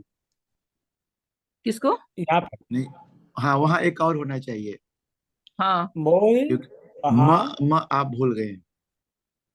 मोहि कहाँ विश्राम। आपने 2 1 1 2 1 2 1 लिखा, ये 10 है। हाँ ये 10 है, राइट। मोह मोह कहाँ विश्राम, हाँ वेरी गुड। तो ये 10 है ना। अब आप कहेंगे ये तो गड़बड़ हो गया, राइट। हाँ। व्याकरण की दृष्टि से तो ये मोह मोह का 2 है, ही का 1 है, ये तो ठीक है। का 1 है, हाँ का 2 है, इसमें कोई वी का 1 है, और माँ का 1 है, और श्रा का 2 है। अब यहाँ पे एक व्याकरण का नियम है कि जब वो उस नियम पर मैं नहीं जा रहा, जैसे अब श्रा कोई शब्द नहीं है, श्रा एक जॉइंट अक्षर है जो आधा संयुक्त। श और र को मिलकर बना है ना। वो आधा श है जो पहला। अब श पर मैं अभी बात करूंगा। 3 तरह के श होते हैं, उनके अलग अलग उच्चारण है, मुझे नहीं आता क्या उच्चारण है। मैं कहता हूँ पहला श, दूसरा श, तीसरा श। तो पहला श है जैसे ईश्वर, राइट, विश्राम। तो जब ये ज्वाइंट अक्षर होते हैं तो इसमें श जो आधा श है उसके पहले अगर कोई लघु स्वर आता है, जैसे विश्राम एक लघु स्वर है, तो वो स्वर डबल काउंट किया जाता है। तो ये एक्चुअली 1 3 1 होगा। हाँ, ये हाँ ये 1 2 1 होगा, 2 2 1 होगा, सॉरी। 2 2 1 वो ठीक जी। वो विश्राम ऐसे पढ़ा जाता है। तो विश 2 और राम, विश्राम, वो 2 और 1। वो काफी थोड़ा सा टेक्निकल इश्यू है, मैं उसको थोड़ा अवॉइड करना चाह रहा था, पर आपने मेरे को पकड़ लिया, मैं क्या करूं। तो वैसे बहुत बहुत वैसे धन्यवाद। हाँ बोलू कुछ। हाँ दीदी बताइए। वैसे बिल्कुल ठीक किया आपने, ये 2 ही मात्रा होनी चाहिए, 2 है। हाँ जो आपने अभी बोला वो बिल्कुल सही बोला है। हाँ। तो वो इसलिए कि उसके बाद में एक आधा अक्षर है, और श। तो वो श तो कहाँ जाएगा, तो हाँ विश जी। राम, इस तरह विश्राम। तो विश तो वो 2 स्वर हो गए, तो इसलिए 2 तो 2 वो 1 है। वी क्योंकि बहुत ही क्लियर प्रोनाउंस करना रहता है, इसलिए उसकी 2 मात्रा, यही कह रहे हैं ना? हाँ अरे ठीक। वो इसलिए नहीं, वो इसलिए उसकी 2 मात्रा इसलिए है कि कहाँ गया, एक मिनट। उसमें शाह मिला हुआ है, शाह उसमें मिला हुआ है। श मिला हुआ है ना, ये है इसको लेट मी सी, इसको मैं कैसे ठीक है, लिखूंगा। ठीक है, ठीक है। हाँ ना। तो इस तरह की केस बहुत कम आते हैं, पर फिर भी मैंने कहा ना, जैसे हमें बहुत ज्यादा इस पे माथापच्ची नहीं करनी है ऐसा व्याकरण जानने के लिए। नहीं नहीं, पर अच्छा है, अच्छा है। हाँ। पर मैं मुख्य बात दोहे पढ़ने में यह है कि हमें यहाँ बीच में पॉज कहाँ लेना है और अंत में तुक मिलनी चाहिए। ये 2 मुख्य मुद्दे हैं, राइट। और प्राय लोग दोहे पढ़ने में बहुत गलती नहीं करते, बीच में विराम में कई बार थोड़ी सी विसंगति आ जाती है, अंत में तो तुक मिलती है तो कोई प्रॉब्लम नहीं है। पर जब ये बात सोरठा पे आती है तो ये एक सबसे प्रॉब्लम वाली इश्यू है। बड़े बड़े अनुभवी रामायण पढ़ने वालों को मैंने सोरठा गलत पढ़ते दिया, क्योंकि सोरठा ठीक दोहा है, पर वो 13 11 के वजह से 11 13 11 13 मात्रा है। सुंदरकांड में सिर्फ एक ही सोरठा है, वह सोरठा नंबर 12 या दोहा नंबर 12, जो भी उसको आप कहना चाहें। कपि कर हृदय विचार, दीन मुद्रिका डार तब, जनि अशोक अंगार, दीन हर्ष उठी कर गए। सुंदरकांड में सिर्फ पता नहीं तुलसीदास जी को सोरठा उस समय कुछ मजा नहीं आया तो कभी एक ही सोरठा लिखा था सुंदरकांड में। परंतु जब शुरू होती है मानस, शुरू में वो स्तुति में 5 सोरठे लिखते हैं। तो यहाँ पर क्या है कि वो मात्रा तो वो 11-13 है, तो वो तो अब मात्रा का तो हमें ज्ञान है भाई, चलो इनको गिन लो, मैं दोबारा इस पर बात नहीं करना चाहता, ऑलरेडी काफी समय हो गया। तो एक एक एक एक इस तरह, तो ये हुआ कपि कर हृदय विचार, दीन मुद्रिका डार तब, जन अशोक अंगार, दीन हर्ष उठी कर गए। तो इसमें क्या प्रॉब्लम है? प्रॉब्लम क्या है इसमें कि ये जो भी कोई हिंदी के जो छंद होते हैं, जो छंद कविता हैं, वो हमेशा अक्सर मुझे कहना चाहिए तुकांत अंत में होता है। अभी देखा चौपाई में हमने देखा तुकांत तुकांत अंत में है। क्या राम है सब जग जानी, करो प्रणाम जोड़ जुग पानी, है ना तुकांत। इसी तरह दोहे में, पर सोरठे में ये कोई आवश्यक नहीं है। अब सोरठे में आप देखिए, दीन मुद्रिका डारी तब, और यहाँ उठी कर गए हो, कोई तुकांत वाली बात ही नहीं है। कहाँ ये तब है या क्या गए हुए। कई बार संयोग से हो सकता है, पर कोई हो ये आवश्यक नहीं है। तो चूंकि ये तुकांत इसमें नहीं है, तो बड़ी दिक्कत हो जाती है। क्योंकि जो हम लोग गायक हैं, गाते रहते हैं, तो हम तो तुकांत से गाने के आदी हैं। तो जो तुकांत वहां होता नहीं है, तो थोड़ा सा भ्रम हो जाता है, अरे भगवान इसको कैसे करें। तो ये बड़ी मुश्किल हो जाती है। तो इसके लिए हमें बड़ा केयरफुल रहना पड़ता है, जब वो सोरठा हो उसको हम कैसे पढ़ेंगे। तो इसमें तुकांत कहाँ है? इसमें तुकांत बीच में है। ये पहला पद, दूसरा पद, तीसरा पद और चौथा पद। देखिए, विचार अंगार, तुकांत हो गया आर, हो गया ना। तो यहाँ पर जैसे दोहे में मैंने बात की, हमें ध्यान रख, ये कहीं विराम आएगा यहाँ पर यहाँ पे बहुत ज्यादा जरूरी है कि विराम कहाँ आ रहा है, क्योंकि वहीं तुकांत बनेगा, वहीं हमें पहुंच देना है। तो हमें वो कैसे पता पड़ेगा? जहां हमें पता लगता है कि तुकांत आ रहा है। कपि कर हृदय विचार, दीन मुद्रिका डार तब, जनि अशोक अंगार। इसके बाद में थोड़ी देर सो जाइए आराम से। जनि अशोक अंगार, दीन हर्ष उठ कर गए हो। तो ये सोरठा पढ़ने का तरीका है, जो बहुत सारे लोग, हम ये मंगलवार के प्रोग्राम में भी देखते हैं, बहुत सारे लोग उस सोरठे को गलत तरीके से पढ़ते हैं, क्योंकि उन्हें पता ही नहीं लगता कि हमें विराम कहाँ लेना चाहिए। एक कुछ जी हमको कहिए। लगा, कैन आई से समथिंग? हाँ जी प्लीज कहिए ना। जी जी, हमको ये लगा कि जैसे नाटकों में होता है, एक सूत्रधार होता है, चरित्र चल रहे होते हैं और बीच में से वो कहता है, तो ये सोठे जो हैं अक्सर हमने पढ़ते हुए देखा कि ये कवि की तरफ से ही लिखे जाते हैं। मतलब इसमें एक तुलसीदास जी एक चरित्र के रूप में आए हैं और उन्होंने ये वर्णन किया, ऐसा हुआ, उसके बाद एक कथा चलती है। और ये आपने बहुत सही कहा कि ये तुकांत जो है विचार और अंगार का है। तुकांत इसमें सिर्फ विराम से ही पता चलेगा। बिल्कुल।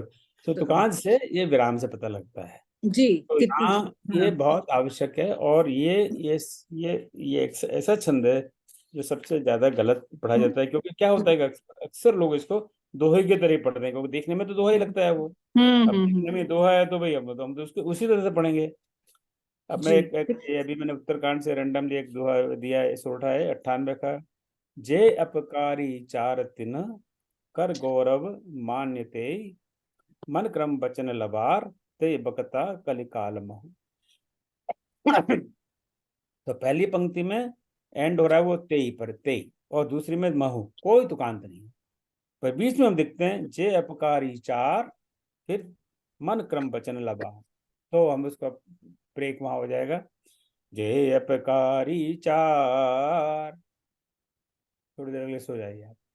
जे अपकारी चार, तिन कर गौरव मान्यते। ये उत्तरकांड में 98 नंबर है। आपका कृपा था ब्राह्मण देख सकते हैं।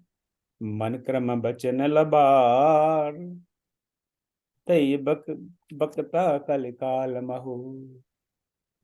तो ये सोरठा एक ऐसा छंद है, मुझे तो बहुत पसंद है। मैंने कई छंद विज्ञान के व्याकरणाचार्यों से बात की, तो उन्हें लगता है अरे कोई सोरठा कोई खास छंद नहीं है। परंतु मुझे व्यक्तिगत बहुत पसंद है। एक और सोटा आपको पढ़ा रहा हूँ मैं, बस रैंडमली रामायण में से खोल के देख रहा हूँ। ये दोहा 142 सोटा 142 है बालकांड में। हो इन विषय विराग भवन बसत बा चौथपन, हृदय बहुत दुख लाग जन्म भयो हरि भगत बिना। तो पहली पंक्ति है वो पन और दूसरी बिनु, तो वहां पे कोई दुख नहीं है, परंतु बीच में है विराग और लाग। बालकांड कौन सा नंबर बताया आपने? हाँ, बालकांड 142। अच्छा, हो न विषय विराग, तो विराग तो पॉज। फिर नेक्स्ट लाइन में हृदय बहुत बहुला, हृदय बहुत दुख लाग, तो विराग लाग हो गया ना, आग तुकांत हो गया। हो न विषय विराग भवन बसत बा चौथपना, हृदय बहुत दुख लाग जन्म भयो हरि भगत बिना। तो सोरठा पढ़ने में हमें बहुत सावधानी रखनी चाहिए, थोड़ा सा अभ्यास करना चाहिए। ये दोहा नहीं है, ये बिल्कुल अलग छंद है। और मुझे सबसे बड़ा दुख तो तब हुआ जब मैं, बहुत वर्षों पहली बात है, कि मैंने मंदिरों में बड़े रामायण प्रेमियों को इसको उल्टा पढ़ते हुए देखा। जब सोरठा आता है तो उसको इसको पढ़ेंगे, दीन मुद्रिका डार तब कब कर हृदय विचार, दीन हर्ष उठ कर गयो जन अशोक अंगार, फिर पढ़ते चले जाएंगे। पुराने मैंने कहा आप ऐसे क्यों पढ़ रहे हैं? नहीं सोरठा ऐसे पढ़ा जाता है, सोरठा को उल्टा ही पढ़ा जाता है। तो मैंने कहा तुलसीदास जी बेवकूफ थे क्या? उनको ऐसे ही पढ़वाना होता तो वैसे ही लिखते, उसको दोहा ही लिखते, राइट? तो वो तो बोले नहीं भाई सोरठा को ऐसे ही पढ़ा जाता है, उल्टा ही पढ़ा जाता है। तो please don't read like that. जो तुलसीदास जी, अगर हम लिख, अब तुलसीदास जी हमको कह के तो गए नहीं कि आपको मेरी रामायण को पढ़ना है, हम तो अपने मन से पढ़ते हैं, स्वेच्छा से पढ़ते हैं, राइट? अपने आनंद के लिए पढ़ते हैं। तो आनंद के लिए पढ़ते हैं तो कम से कम जो बाबा तुलसीदास लिख के गए वही तो पढ़े, हम उसमें हम अपनी तरफ से छेड़खानी ना करें। तो ये 3 मुख्य छंद पर मैं बात करना चाहता था, जो मैंने कर ली। अब मैं 2-3 और बातें करूंगा, उसके बाद में हम विराम लेंगे और आपको कोई प्रश्न तो पूछिएगा। ये 3 तरह के हम हिंदी व्याकरण में जब कक्षा 1 में पढ़ते थे तब ये सीखे थे, हमें हमारे गुरुजी ने सिखाए थे, श और सा। ये 3 श, राइट? परंतु ये तो तुलसीदास जी, ये चौपाई, दोहे, छंद, बाकी के संस्कृत के श्लोक को छोड़कर वो तो अवधि में लिखे हैं, भोजपुरी में लिखे हैं, ब्रज में लिखे हैं। और अवधि में जो मेरे कई अवधि मित्र हैं, हमारे बड़े विदुषी मित्र हैं, विनीता मिश्रा जी, वो आज किसी कार्यवश नहीं आ पाई, तो वो अवध के रहने वाले हैं और अवधी भाषा का बहुत अच्छा ज्ञान है उनको। उन्होंने कहा ओम जी, हम अवध में तो ये जो पहला और दूसरा श, इसका उच्चारण नहीं है, हम तो सब सा ही कहते हैं, राइट? तो वो उच्चारण नहीं है तो वो पढ़ा भी नहीं जाएगा। अब इसका मैं उदाहरण दूं आपको, मानस में पहला जो श है उससे आरंभ होने वाले कुल शब्द टोटल 13 शब्द हैं, टोटल 13। और उसमें कई शब्द तो ऐसे हैं जो बेसिकली संस्कृत शब्द हैं, इसलिए वो वहां पर है। और जो बीच वाला श है उससे आरंभ होने वाले कुल 5 शब्द हैं। आरंभ होने वाले, अब जैसे खड़ानन है या षडानन है, वो एक प्रश्न खड़ा होता है, राइट? इसलिए जहां जो शब्द लिखा हो, जो अक्षर लिखा हो, हमें उसको वैसे ही पढ़ना चाहिए। अगर स लिखा है तो उसको हमें स ही पढ़ना चाहिए, हम अपनी तरफ सुधार नहीं करना। तुलसीदास जी ने अगर स लिखा है तो वो इसलिए लिखा है कि अवधी भाषा में वो स ही लिखा जाता है। अब इसको देखिए, इस चौपाई को, कहाँ जाय देखी बन शोभा, गुंजत चंचरीक मधलोभा। अब शब्द क्या है? शोभा कोई शब्द है हिंदी का? शोभा तो कोई शब्द नहीं है, शब्द तो है शोभा, राइट? अब कई हमारी बहनों का नाम होता है शोभा। अब किसी शोभा, किसी का नाम है, उसको आप शोभा कहेंगे तो बड़ा मान जाएंगे कि मेरा नाम शोभा नहीं है, शोभा है। तो क्या हमें इसको क्या पढ़ना चाहिए जब हम इसको पढ़ें, इस चौपाई को पढ़ें या गाएं, तो इसको शोभा पढ़ें या शोभा पढ़ें? जो लिखा है वही पढ़े। तो लिखा वही पढ़ेंगे, क्योंकि सा अवधि लिखा में है सा ही शोभा पढ़ना। जैसा शब्द है ही नहीं, शब्द शोभा है, राइट? तो जहां ताय देखी बन शोभा, ऐसे ही पढ़ेंगे। अति लग रूप धरो निसी नगर करो पैसा, अब सही हिंदी शब्द तो निशी है, रात्रि निशी, भगवान निशी, क्योंकि वो वाला शब्द है ही नहीं, अक्षर है ही नहीं, उच्चारण है ही नहीं, तो निशी, तो हम इसको निशी पढ़ेंगे, निशी नहीं पढ़ेंगे। हमें अपना हिंदी इस पे थोपने नहीं है, देव जो खड़ी बोली थोपने नहीं है, हमको वही पढ़ें जो उसमें लिखा हुआ। कहाँ जाए देह की बन शोभा, आते लगे रूप धरो निसी। अब निश्चर तो कितनी जगह शब्द आता है, राइट, राक्षसों के लिए। निश्चर, निश्चर या निशिचर, सही शब्द तो निशिचर है, रात्रि में चरण करने वाले, पर वो सही शब्द वाली बात नहीं है, बात ये क्या लिखा हुआ। तो जो लिखा है वही पढ़े, उसमें हम सुधार नहीं करें। तो आजकल कई विद्वानों ने भी इस तरह से इस जो मानस को दोबारा लिखने का प्रयास किया है, वो इसी को शा कर दिया है अपने हिसाब से के, तो वो मैं समझता हूँ ये मानस से छेड़छाड़ है, वो शायद उचित नहीं है। एक बहुत एक पुरानी कोई फिल्म थी, फिल्म का मुझे नाम नहीं आ रहा, तो उसमें एक शिक्षक है, वो गायक वो सिखाते हैं कि कैसे गाया जाए, गायक हैं पर पढ़े लिखे नहीं है बहुत, तो गाना है, और जिसको पढ़ाते हैं उनकी जो विद्यार्थिनी है वो है पढ़ी लिखी विद्यार्थिनी, तो वो गाना सिखाते हैं, पवन करे सो, आपने सुना होगा, राइट, सावन का महीना, क्या है आप बताइए ना। शोर नहीं बाबा, शोर, तो वो जो पढ़ी लिखी होती है, शोर नहीं है, शोर नहीं, बोले शोर नहीं है, शोर है, क्योंकि वो जो शिक्षक है वो देहाती है, पर वो गायक है। मिलन पिक्चर का नाम है। हाँ, मिलन पिक्चर नाम है, दीदी राम राम। तो राम राम राम राम राम राम राम राम। पवन करे शोर, तो वो पढ़े लिखे विद्यार्थी कहते नहीं शोर नहीं, शोर। तो इंटरेस्टिंग वही वाली बात यहाँ पर है। अब वो शोर है या शोर है, उससे में क्या मतलब, हम वही पढ़ रहे हैं जो बाबा तुलसीदास जी ने लिखा है। और बाबा सर तुलसीदास जी शोर लिख रहे हैं, हम शोर ही पढ़ेंगे। हमारा उद्देश्य आज है कि हम मानस को सही उच्चारण से कैसे पढ़ें, हमारा उद्देश्य को ठीक करना नहीं है। जिनका जो उद्देश्य है वो करें, तो पर वो आज का एजेंडा हमारा नहीं है। अभी बीच वाला शब्द अवधि में ग्रामीण भाषा में बीच वाले शाह को प्राय खा पढ़ा जाता है। गिर पर चढ़ लंका ते देखी, कहीं न जाए अति दुर्ग विशेषी, ऐसा बहुत सारे लोग पढ़ते हैं। अगर ऐसा हम पढ़ेंगे तो देखिए ना, तुकी नहीं मिली, वो देखी है वो विशेषी, तो तुकी नहीं मिली, तो फंडामेंटल वायलेशन हो गया किसी भी कविता का, चौपाई का, राइट। तो अगर वहां देखी है तो उसको हम विशेषी ही पढ़ना चाहिए, ऐसा मेरा मानना है। मेरी बात गलत हो सकती है, गलत हो तो मैं क्षमा चाहता हूँ, पर मैं इसको बिल्कुल विशेषी ही पढ़ूंगा, विशेषी नहीं पढ़ूंगा, क्योंकि तुक नहीं बैठती है वहां पर। तो जहां पर ये जो तुक वाली बात आती है, देखी, देखा, विशेखा, वहां पे हमें उसका सम्मान करना है। वहां देखी है तो वहां विशेषी होगा, उसको हम विशेषी नहीं पढ़ेंगे। सो और बीच में जो शब्द आता है, कई शब्द जैसे विभीषण है, राइट। अब विभीषण का विभीषण शायद नहीं पढ़ेंगे, क्या वो बीच में शायद वो विभीषण है। और खर दूषण मौसम बलवंता, राइट, तो वहाँ वो दूषण है, दूखण नहीं है। तो वहाँ पे थोड़ा सा हमें विवेक का प्रयोग करना है। कई जगह वो जो बीच वाला श वो शाही पढ़ा जाएगा, कई जगह वो ख पढ़ा जाएगा। और जहाँ पर वो जो तुक आ रही है, जो अंत में देखी, एक चीज बताइए प्लीज भाई साहब, एक बात बताइए भाई साहब, हिंदी में तो नहीं ये ऐसी बात आई कि शाह को आ पढ़ा जाएगा, कहीं पर भी नहीं आई। नहीं भाई, हिंदी की तो बात ही नहीं, ये तो अवधि जो लिखी है उसकी बात है।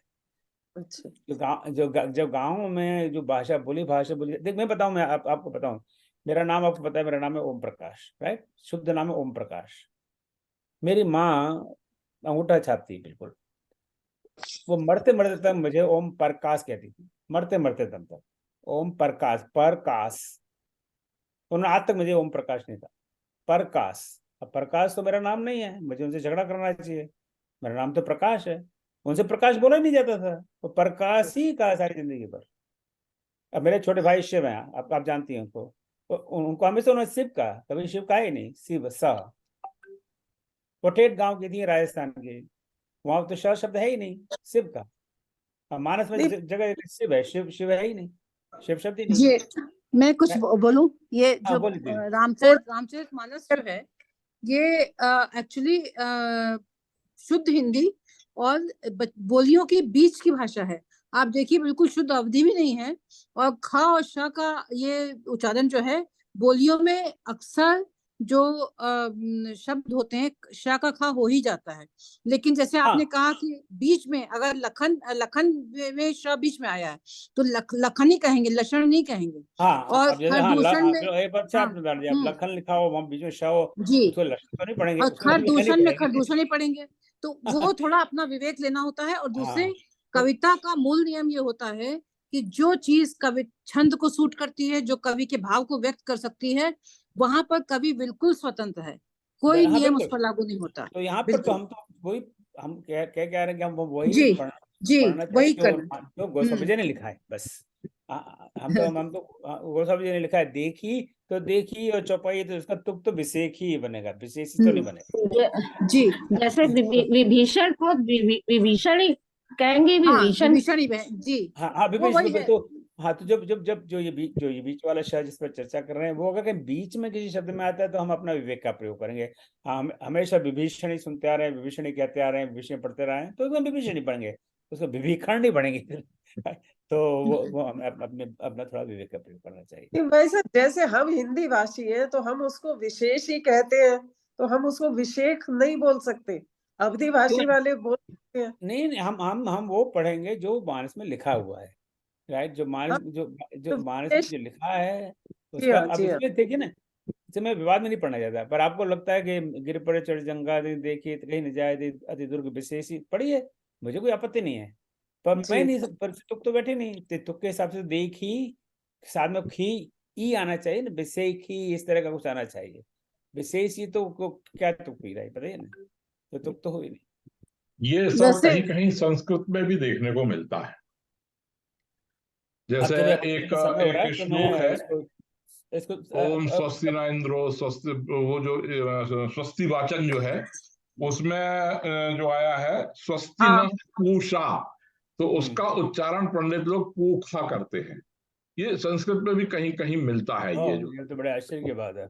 नहीं नहीं, बिल्कुल सही बात है। अच्छा, अब एक दो और देख लेते हैं कि समय हमारा आज का समाप्त होने आ रहा है। और वाह और बा, इसका जैसे ये श की बात है, इस तरह वाह और बा। अब फिर वो अवधि और देशी और गांव वाली भाषा में वाह, जो वाह है पहला वाला वाह, इसका प्रयोग नहीं होता है, ज्यादातर ब ही है।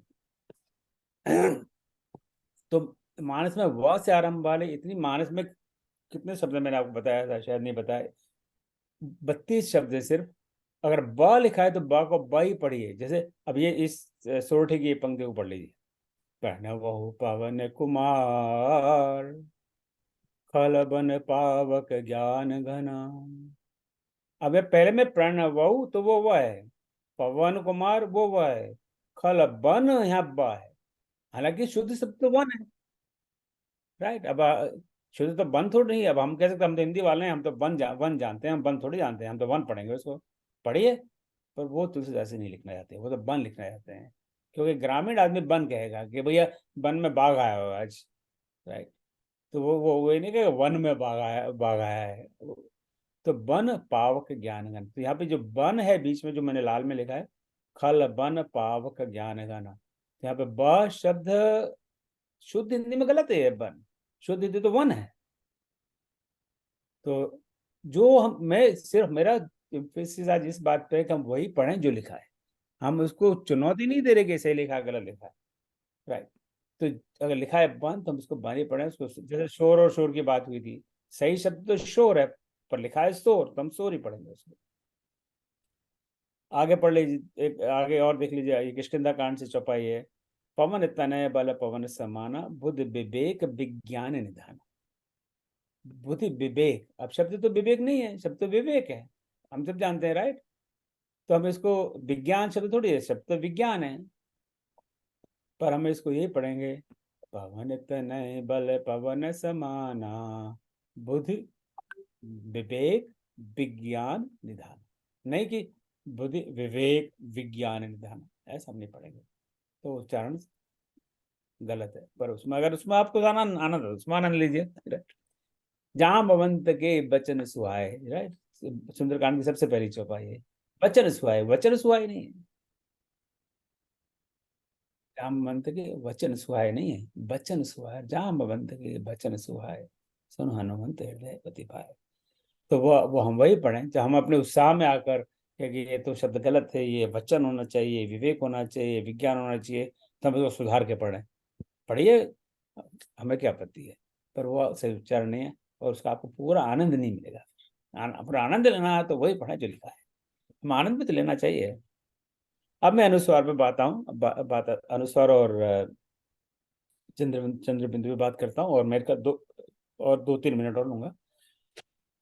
तो अनुस्वार है कब आता है, जो ऊपर बिंदी लगती है। अब मैंने 3 शब्द लिखे यहाँ पे, नद, नंद, ननद, राइट। अब हम जानते हैं नद क्या होता है, नद कोई शब्द है?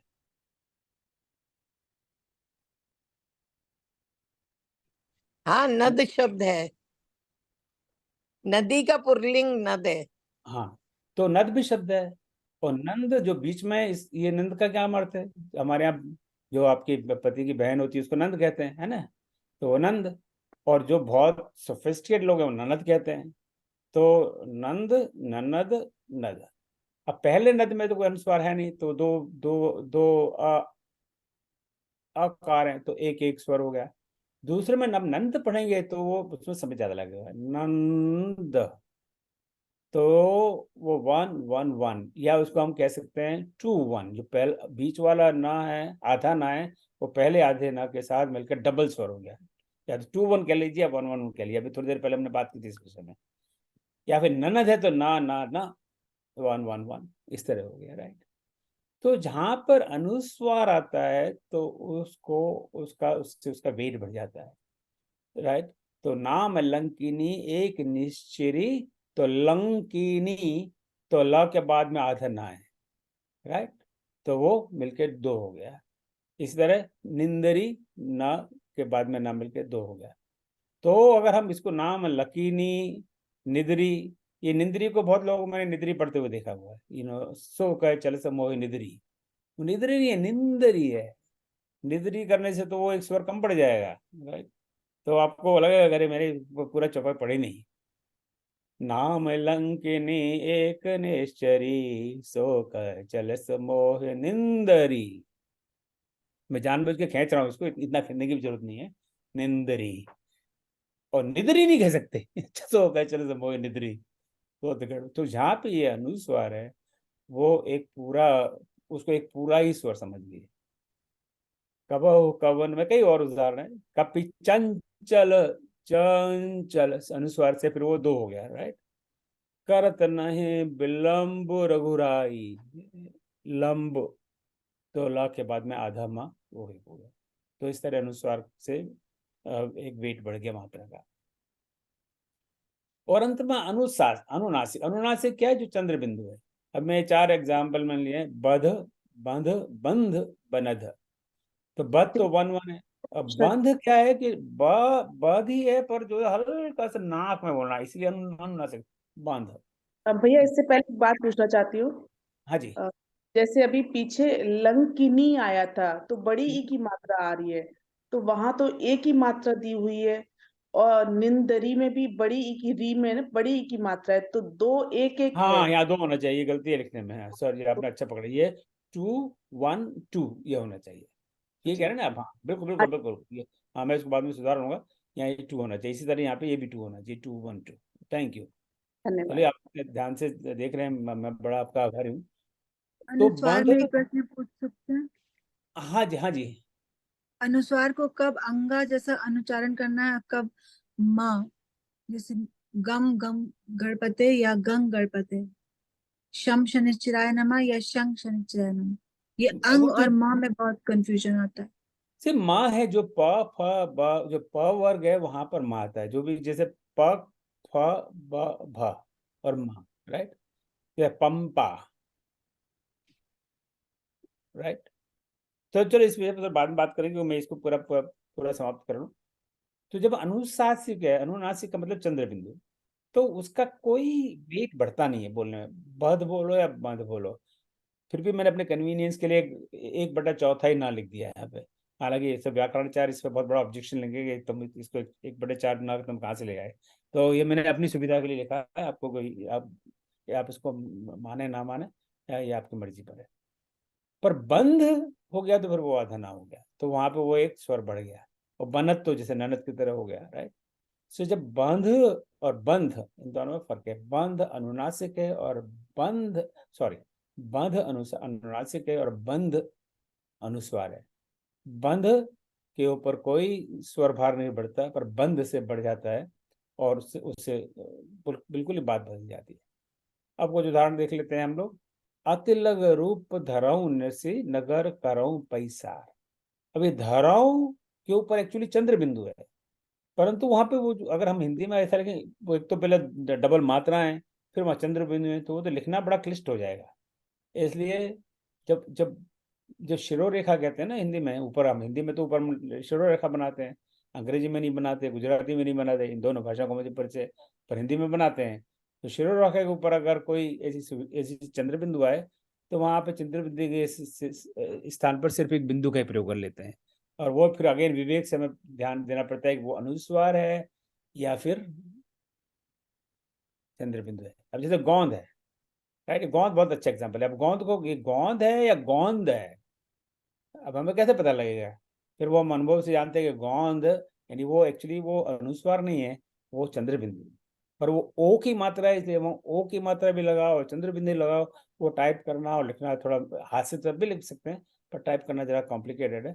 इसलिए व्यवहार में ये आ गया कि अगर शिरोरा के ऊपर मात्रा है, जैसे ए है, ओ है, औ है, तो वहां पे सिर्फ बिंदु छोड़ देते हैं। जो धराओं पे औ की मात्रा है, शिरोरेखा है, इसलिए वहां पे खाली डॉट छोड़ दिया।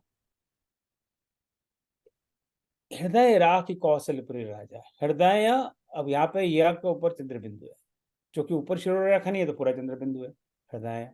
पर हृदय और हृदय इन दोनों के बोलने में शब्द अलग हैं, परंतु स्वर वही है, एक वही तीन स्वर है, हृदय हृदय। कहूँ माल देह विशाल असेल समान है तो बिल कर जाए। कहूँ हा के ऊपर ऊ की मात्रा है, छोटा हुआ है, ऊपर मात्रा नहीं है, कोई शिरोरेखा नहीं, शिरोरेखा पर कोई मात्रा का संग तो वहां चंद्र बिंदु है। पर गर्जा ही पर चंद्र बिंदु है, गर्जा ही पर वो चंद्र बिंदु हम नहीं लिख सकते क्योंकि ई की मात्रा इस तरह से, तो वहां पे वो डॉट है, और इसी तरह से आगे है। तो क्या होता है, कॉम्बिनेशन कई बार पढ़ने में कॉम्बिनेशन एरर होते हैं, एक तरह के नहीं कई तरह के एरर होते हैं। जैसे नहीं को नहीं पढ़ना या नहीं पढ़ना बहुत कॉमन है। अगर अनुस्वार है तो अब ये यहाँ पे नहीं में चंद्र बिंदु है, अनुस्वार नहीं है नहीं, मैं तुम्हारे साथ नहीं जाऊंगा, तो वो ना हा पर नाक को बोलना पड़ता है। हाँ हाँ, मैंने कितनी बार आपको हाँ तो कह दिया, तो वहां पे वो चंद्र बिंदु है, राइट। कहूँ को कहूँ पढ़ना या कहूँ पढ़ना। राम काज, अब इसको आप लाइन, मैंने एक उदाहरण के लिए लास्ट लाइन यहाँ लिखी है, राम काज कीने बिना मोह कहाँ विश्राम। इस लाइन को पढ़ने में बहुत सारी गलती कर सकते हैं आप, पूरी लाइन भी नहीं है। काज की जगह लोग काजू पढ़ते हैं, कीने की जगह कीने पढ़ेंगे, वो अनुस्वार को, वो चंद्र बिंदु को भूल जाएंगे। बिनु की जगह बीनू पढ़ेंगे, वो छोटे के बड़े की जगह। मोह को मोही पढ़ेंगे। अगर ये आप सब सारी गलती, और ये बहुत कॉमन मिस्टेक्स है, हम बहुत बार सुन चुके हैं। अब इनको काजू को काजू पढ़ दिया तो राम काजू बिन, अरे क्या हो गया, काजू अखरोट कहाँ आ गया, राम काजू किन्ने बिन्नू, देखिए ना, इस एक आधी सी पंक्ति में हम बहुत सारी गलतियां कर सकते हैं। तो ये सारी कॉमन मिस्टेक्स हैं, और ये हमने ऑब्जर्व किए हैं अपने अनुभव से, हम भी करते हैं। हम कोई विद्वान नहीं है, मैंने आपको बताया कि पहले बिगिनिंग में डिस्क्लेमर कह दिया था, मेरी कोई विद्वता नहीं है, मुझ में कोई ज्ञान नहीं है, पर हम सुनते हैं, पढ़ते हैं और अपना अनुभव आपसे साझा कर सकते हैं। सो मैं यहाँ पर रुकता हूँ। जय श्री राम। और आपको कोई प्रश्न हो आज की जो हमने चर्चा की है उस पर, तो आप अवश्य करें। मैं अपनी बुद्धि से इसको कैसे इसको बंद होगा ये इसको बंद करना भी एक टेढ़ा काम आप है। बिल्कुल तुलसी जी की स्टाइल में, मुझे कोई ज्ञान नहीं है, मुझे अल्प बुद्धि, जैसे उन्होंने नहीं मैं वो तो विनम्रता में गए थे, मुझे तो वास्तव में नहीं आता है, फर्क इतना ही। ये हमने सुंदरकांड का दोहा खोला है इसमें काजू ही लिखा है और बिनु लिखा है। राम काजू कीन्हे बिनु, मोहि कहाँ विश्राम। जी तो जैसा एक प्रश्न और था, आप दोबारा तो लंबी होगी, तो आप लोग विद्वान हैं, आप पता करिए। हमको लगता है जो पहला दोहा है बालकांड का, जो सुमिरत सिद्धि होए तो होए, तो हमें लगता है तुक के अनुसार यही होना चाहिए। वो है जो जो आप कह रही हैं, वो दोहा नहीं है, वो सोरठा है। हाँ जो सॉरी, सोठा मैं जो देखा नहीं। हाँ, सुमिरत सुधि हो जो सुमिरत हाँ, रुकिए वहां तो आप जही के साथ पढ़ के देखिए, आप जही के हाँ साथ पढ़ के देखिए, हाँ तो जो वो ज्यादा सही रहेगा। अब लगता इसको मैं थोड़ा ये बंद करना चाहता हूँ। ये कैसे चक्कर क्या है, ये पावर पॉइंट कैसे बंद ये किया जाता है? देखिए, क्योंकि हमें लगता है कि यही पढ़ो तो मात्राएं भी ठीक आती हैं, गा कर भी। और इस समय वैसे आपको पावर पॉइंट दिखाई दे रहा है? पावर पॉइंट दिखाई दे रहा है? जी, मेरा पावर पॉइंट दिख रहा है इस समय आपको? नहीं नहीं, उसमें नहीं था, उसमें नहीं आपने था। किया था सर। पावर पॉइंट नहीं दिख रहा ना, तो ये नहीं, आपने बंद कर दिया। आपका डेस्कटॉप दिख रहा है, पूरा हाँ, पूरा मगर आपका स्क्रीन दिख रहा है, डेस्कटॉप दिख रहा है आपका स्क्रीन दिख रहा है। हाँ, हाँ नहीं अब आ गया, ठीक है। हाँ तो वो जो पहला जो आप कह रही है ना सोठा, वो एक्चुअली सोठा है, वो पहले तो दुखा नहीं है। let me see हाँ सोठा। हाँ, सोठा ही है वो। साढ़े तो 4 आरंभ 5 में सोठे। तुलसीदास जी ने पहले 7 श्लोक के बाद में 5 सोरठे लिखे हैं, और हम्म, संयोग से पहले 4 सोरठ में तुक भी है अंत में, वो सही हो गए, 5वें में नहीं है। तो जैसे पहला सोरठा मैं पढ़ता हूँ, भूख होय बाचाल, पंगु चढ़ई गिरिवर गहन, जासु कृपा सुदयाल। बाचाल दयाल, जी, जासु कृपा सुदयाल, द्रवौ सकल कल मल दहन। अब ये एक पूरा संयोग ही है कि गहन और दहन तो मिल रही है, पर मिल गया। हाँ, वो संयोग है, वो बिल्कुल संयोग है। फिर दूसरा, नील सरो, चलिए आपकी कृपा से मुझे अच्छे अच्छे छोटे पढ़ने को मिल रहे हैं आज। नील सरोरुह श्याम, करौ सो मम उर्धाम, इस तरह से मिलेगा। नील सरोरुह श्याम, करुण करुण बारि चुनन, करौ सो मम उर्धाम, सदा क्षीर सागर शयन। इंदु कुंद इंदु समदे, कुंद इंदु समदे, जाहे दीन परने। लेकिन मातुक दे और नहीं, कुंद इंदु समदे, उमा रमन करुणायन, चाह दीन परने, करो कृपा मर्द नयन। अन्नौ गुरुपद कंज, कृपा सिंध नर रूप हर, महामोह तम पुंज, जासु बचन रवि कर निकर। तो ये सब बिल्कुल सीधी लाइन में आते हैं। और जय मतलब जय मेरा, राम। हमें अब लगता है, हो सकता है हम गलत भी हो, जो सुमिरत स्थिति हो, इसे तुक जो है थोड़ी एक आधी मात्रा का गड़बड़ लगता है हमें। लेकिन अब लिखा है उन्होंने, तो लिखा है ठीक है। हाँ, इसमें मैं आपको थोड़ा बता दूं कि हम्म, ऐसी कई चौपाइयां हैं जो इसमें 16 मात्राएं हैं, 15 मात्राएं, अच्छा, 14 मात्राएं। अब उसको हम छंद दोष कह सकते हैं, पर नहीं, दोष इतने बड़े महाकवि को क्या दे। हाँ दोष पर इतने देखिए, उससे महाकवि भी छोड़ दीजिए, भक्ति का ग्रंथ है। अब कहीं हाँ, 16 की जगह 15 मात्रा हुए तो उसमें हाँ, पर जो हमारे बड़े बड़े विद्वान वही निकालते रहते हैं कि देखो ये चौपाई गलत है, ये यहाँ एक पंक्ति नहीं है। नहीं, अच्छा वो भाई तो आप देखो हनुमान 10 चालीसा 15 में भी, हनुमान उनको चालीसा में मैं भी शंकर सुवन को शंकर सुवन है तो शंकर सुवन पढ़ते हैं हाँ ऐसे। वो, अरे वो तो हनुमान चालीसा पूरा बदल दिया लोगों ने। वो तो लोगों ने अपना हनुमान चालीसा को पूरा बदल दिया गया, ऐसा नहीं, ऐसा होना चाहिए। तो तो उन सभी विद्वानों को बहुत को बहुत भी प्रणाम। और हनुमान चलो, चालीसा को भी सेम स्पिरिट से पढ़ना चाहिए क्या, जैसा लिखा है आपने आज जैसे। बिल्कुल जैसा लिखा वैसा पढ़ना चाहिए, और उसका आनंद लीजिए, भक्ति का आनंद लीजिए। उस और अगर आपको ठीक नहीं लगता तो आप अपनी तरफ से नया लिख लीजिए, कोई बात नहीं है कि चलो मैं अपना हनुमान चालीसा अपना लिख लेता हूँ। फिर देखो कितने लाखों लोग पढ़ते हैं। वो तुलसीदास जी तो लिख के मर गए, उन्होंने प्रचार भी नहीं किया उसका, ना तो वो टीवी पे गए, ना यूट्यूब पे गए, ना व्हाट्सएप पे गए, ना कहीं गए, और फिर भी आज करोड़ों लोग पढ़ रहे हैं। आप इतनी हनुमान गर्मी चालीसा करा बाबू जी रखी है प्रणाम। आपने। और उन आप पर हनुमान भी चालीसा कृपा थी भाई। और आप और हम हनुमान चालीसा लिखे हैं, हमारी पत्नी और हमारे पति नहीं पढ़ेंगे उनको कि क्या लिए फालतू में टाइम वेस्ट करते रहते हो। राइट बाबू राइट। जी प्रणाम। मैं कुछ कहना चाह हाँ रहा हूँ। हाँ जी मैं चित्रकूट उत्तर प्रदेश इंडिया से हूँ, भारत से हूँ।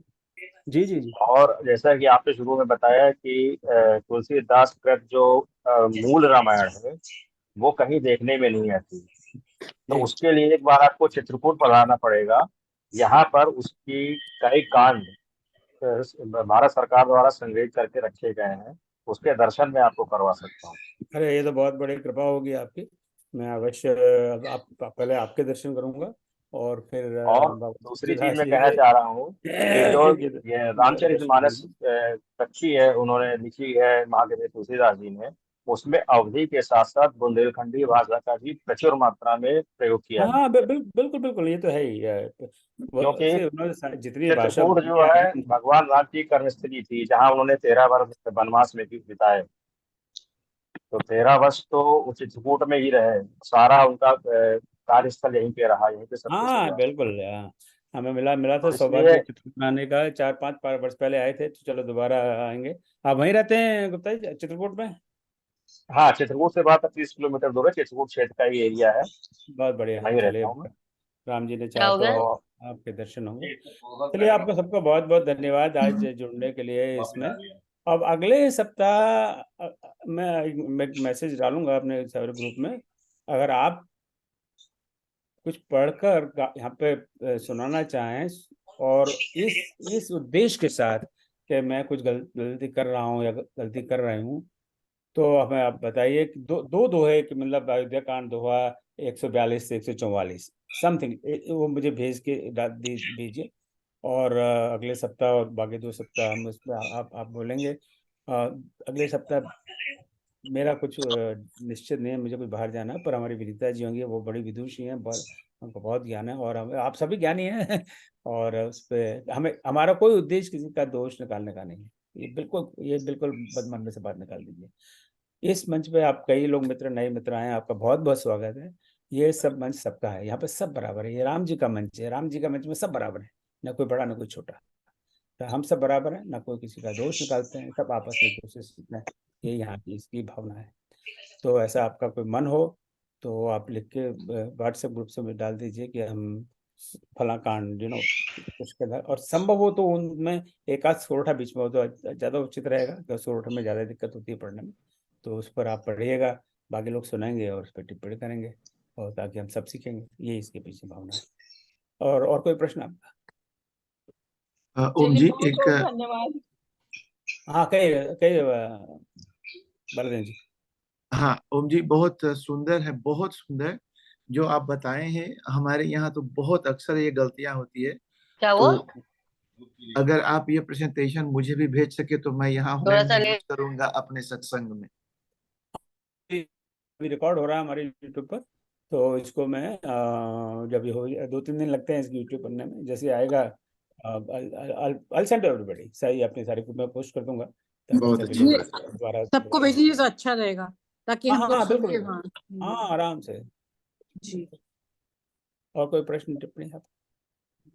देखो वो आ गए क्या? जी, आपने चलिए जो बहुत चंद्र का और उसका एक बार थोड़ा उसमें कंफ्यूजन अभी भी है, तो जी कहिए। चंद्र में और बिना चंद्र में कैसे अनुस्वार में और चंद्र स्वर में कैसे डिफरेंशिएट करना? देखिए जो चंद्र बिंदु जहाँ होता है ना, वो है अनुनासिक, यानी वो नाक से बोलने वाला स्वर है। जैसे हम कहते हैं चांद, हाँ, तो वो नाक से वो है। या अब उसको निकाल दें चंद्र को, हो गया चाँद। अब चाँद तो कोई शब्द नहीं है, राइट? चाँद। लेकिन अंधेरा। टाइपिंग की वजह से इन्होंने बिल्कुल हटा दिया है, अब बहुत कम लोग अब इस्तेमाल वो करते और ये मर्जी है, मुझे तो बिल्कुल हैं। पसंद नहीं है। एक बार मैंने एक आदमिनी हिंदी की बहुत बड़ी प्रसिद्ध पत्रिका है, आप सब जानते ही हैं, बड़ी प्रतिष्ठित पत्रिका है। तो उसका एक अंक मुझे अभी 2-3 साल पहले किसी ने भेजा था। उन्होंने गांधी को गा और उसके ऊपर बिंदी डाल के धी लिखा। मुझे बड़ा दुख हुआ उसको देखकर। वो गांधी पर लेख था, गा के ऊपर बिंदी और धी, गांधी। उसको हम गांधी पढ़ेंगे या गांधी पढ़ेंगे? वो बहुत, मैं समझता बड़ा गलत है। और चंद्र बिंदु का इस तरह से जो लुप्त होता जा रहा है, बड़े दुख की बात है, क्योंकि उसका अपना ये अलग बड़ी अलग चारण, उसका अलग चारण है। और टाइपिंग की कोई प्रॉब्लम नहीं है, हम खुद टाइप कर रहे हैं। पहले जब टाइपिंग सुविधा नहीं थी तब टाइप करते थे, अब तो इतनी ये सारी शुरू की बात है, बहुत पहले की बात है, हाँ लेकिन उस कोई बदलता हाँ, नहीं, और पर सारी अब भारतीय धीमे भाषाओं में हुआ है। धीमे बड़े बड़े कवि और लेखकों मैंने देखा है वो चंद्रबिंदु का प्रयोग नहीं करते। वो बड़ा मैं समझता हूँ कि एक गलत दिशा में जा रहे नहीं, हैं। ये बिल्कुल गलत है, ये तो होना चाहिए भारत। अब गांधी है, अब या आंधी है, उसको एक हम्म। बिंदु के साथ लगाएं या चंद्र बिंदु के साथ लगाएं, अर्थ क्या उच्चारण बिल्कुल बदल जाता है। तो जब चंद्र बिंदु होता है तो इसका अर्थ सिर्फ यही है कि अब वो शब्द या व्यंजन तो स्वर तो वही है, पर वो नाक से बोला जा रहा है, राइट। आंधी, गांधी, राइट, इस तरह के शब्द है। पर जो अनुस्वार है वो अपना आप में एक अलग स्वर है। जो नंद अभी मैंने बताया था, नंद के घर आनंद भयो, जय कन्हैया लाल की। आनंद, नंद के घर आनंद, क्या पूरा भजन है, जन्माष्टमी हम गाते हैं, नंद के घर नंद के आनंद, आनंद भयो, जय कन्हैया नंद लाल के आनंद की। भयो। हाँ, तो नंद वो 3 स्वर है, ना ना द। आनंद वो 3 स्वर है, right? तो पर आनंद में चूंकि पहले आ दीर्घ है, इसलिए वो उसको मिल जाता है। तो वहाँ वो बात ही अलग है, वो अलग स्वर है, वो नाक से नहीं बोला जा रहा है, राइट। तो वो नाक का स्वरूप है। जी धन्यवाद। बहुत फॉर एग्जाम्पल हाँ मैं दूं, हाँ जी, हाँ मिल गई। अंधा आंधी अगर अनुस्वार और उसका चंद्र बिंदु का सबसे जी अच्छा मुझे अभी अभी आया है, अंधा और आंधी में कितना फर्क है। हाँ, नहीं ऐसे कई इस तरह शब्द हैं, पर जैसे एक शब्द है हाँ हंस और हंस, हाँ राइट। हाँ, आप किसी को कहना है, अब हंस को आप कहें हंस, हंसना तो ये लाफिंग है, राइट। और हंस और हंस है, ये कई 2-4 ऐसे पहले हमने कई इस तरह के शब्द इकट्ठे भी किए थे। अब हंस को हंस नहीं कह सकते। या कोई लड़की हंस रही हो तो आप उसको आप हंस रही हो, तो वो तो चांटा मारेगी आपको कि मैं हंस रही हूँ कि हंस रही हूँ। तो राइट, तो हंसना और हंसना ये कोई अलग अलग बात है, तो अर्थ का अनर्थ हो गया है। जैसे ये चीजें आपको जब हमें ख्याल है हम लोग भी छोटे थे, हिंदुस्तानी शुरू हुई थी, तब ये बहुत आता था ऐसा। अब फिर से हम लोग वापस जा रहे हैं, लेकिन क्योंकि संस्कृत व्याकरण या हिंदी का भी बहुत वैज्ञानिक है। तो जैसे गंग गणपते नमः ने पूछा था, तो हर बीज वंश पे माँ आता है, लेकिन लिखा जाता है अनुस्वार। तो ये चंद्रबिंदु हटाना बहुत गलत बात है, तो बहुत इम्पोर्टेंट चीज है इसकी। चलिए, बहुत बहुत धन्यवाद। आप कई लोग, मुझे पता है, रामायण डिप्लोमा कोर्स में जुड़े हुए हैं, और इतना रिस्पांस इतना ज़्यादा है कि अब हमें घबराहट होने लग गई। 200 कितने हैं, 200 आज मैंने देखा 272 लोग सुबह तक रजिस्टर कर चुके हैं। तो ऐसा लगा फिजिकल क्लास होता तो हमें बहुत बड़ा हॉल किराया भी लेना पड़ता, तो अच्छा है ऑनलाइन। और अभी तो कोर्स शुरू होने में ऑलमोस्ट महीना बाकी है। तो इसका एक इन्फॉर्मेशन भी सेशन हम रखेंगे अगले सप्ताह, उसके बाद में। तो जिनको जानकारी जानना चाहिए कोर्स क्या है और क्यों उसको अटेंड करना चाहिए, तो उसमें आप आइएगा। और फिर राम जी ने चाहे तो अगले शनिवार को फिर मिलते हैं। जय श्री राम। आप सब पधारे, आपका बहुत बहुत प्रणाम। बहुत बहुत धन्यवाद, बहुत अच्छा लगा ज्वाइन करके।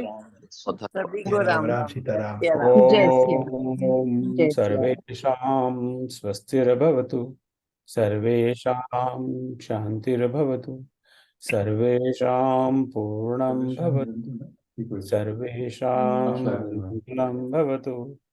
ओम सर्वे भवन्तु सुखिनः, सर्वे सन्तु निरामयाः, सर्वे भद्राणि पश्यन्तु मा कश्चित् भवेत्।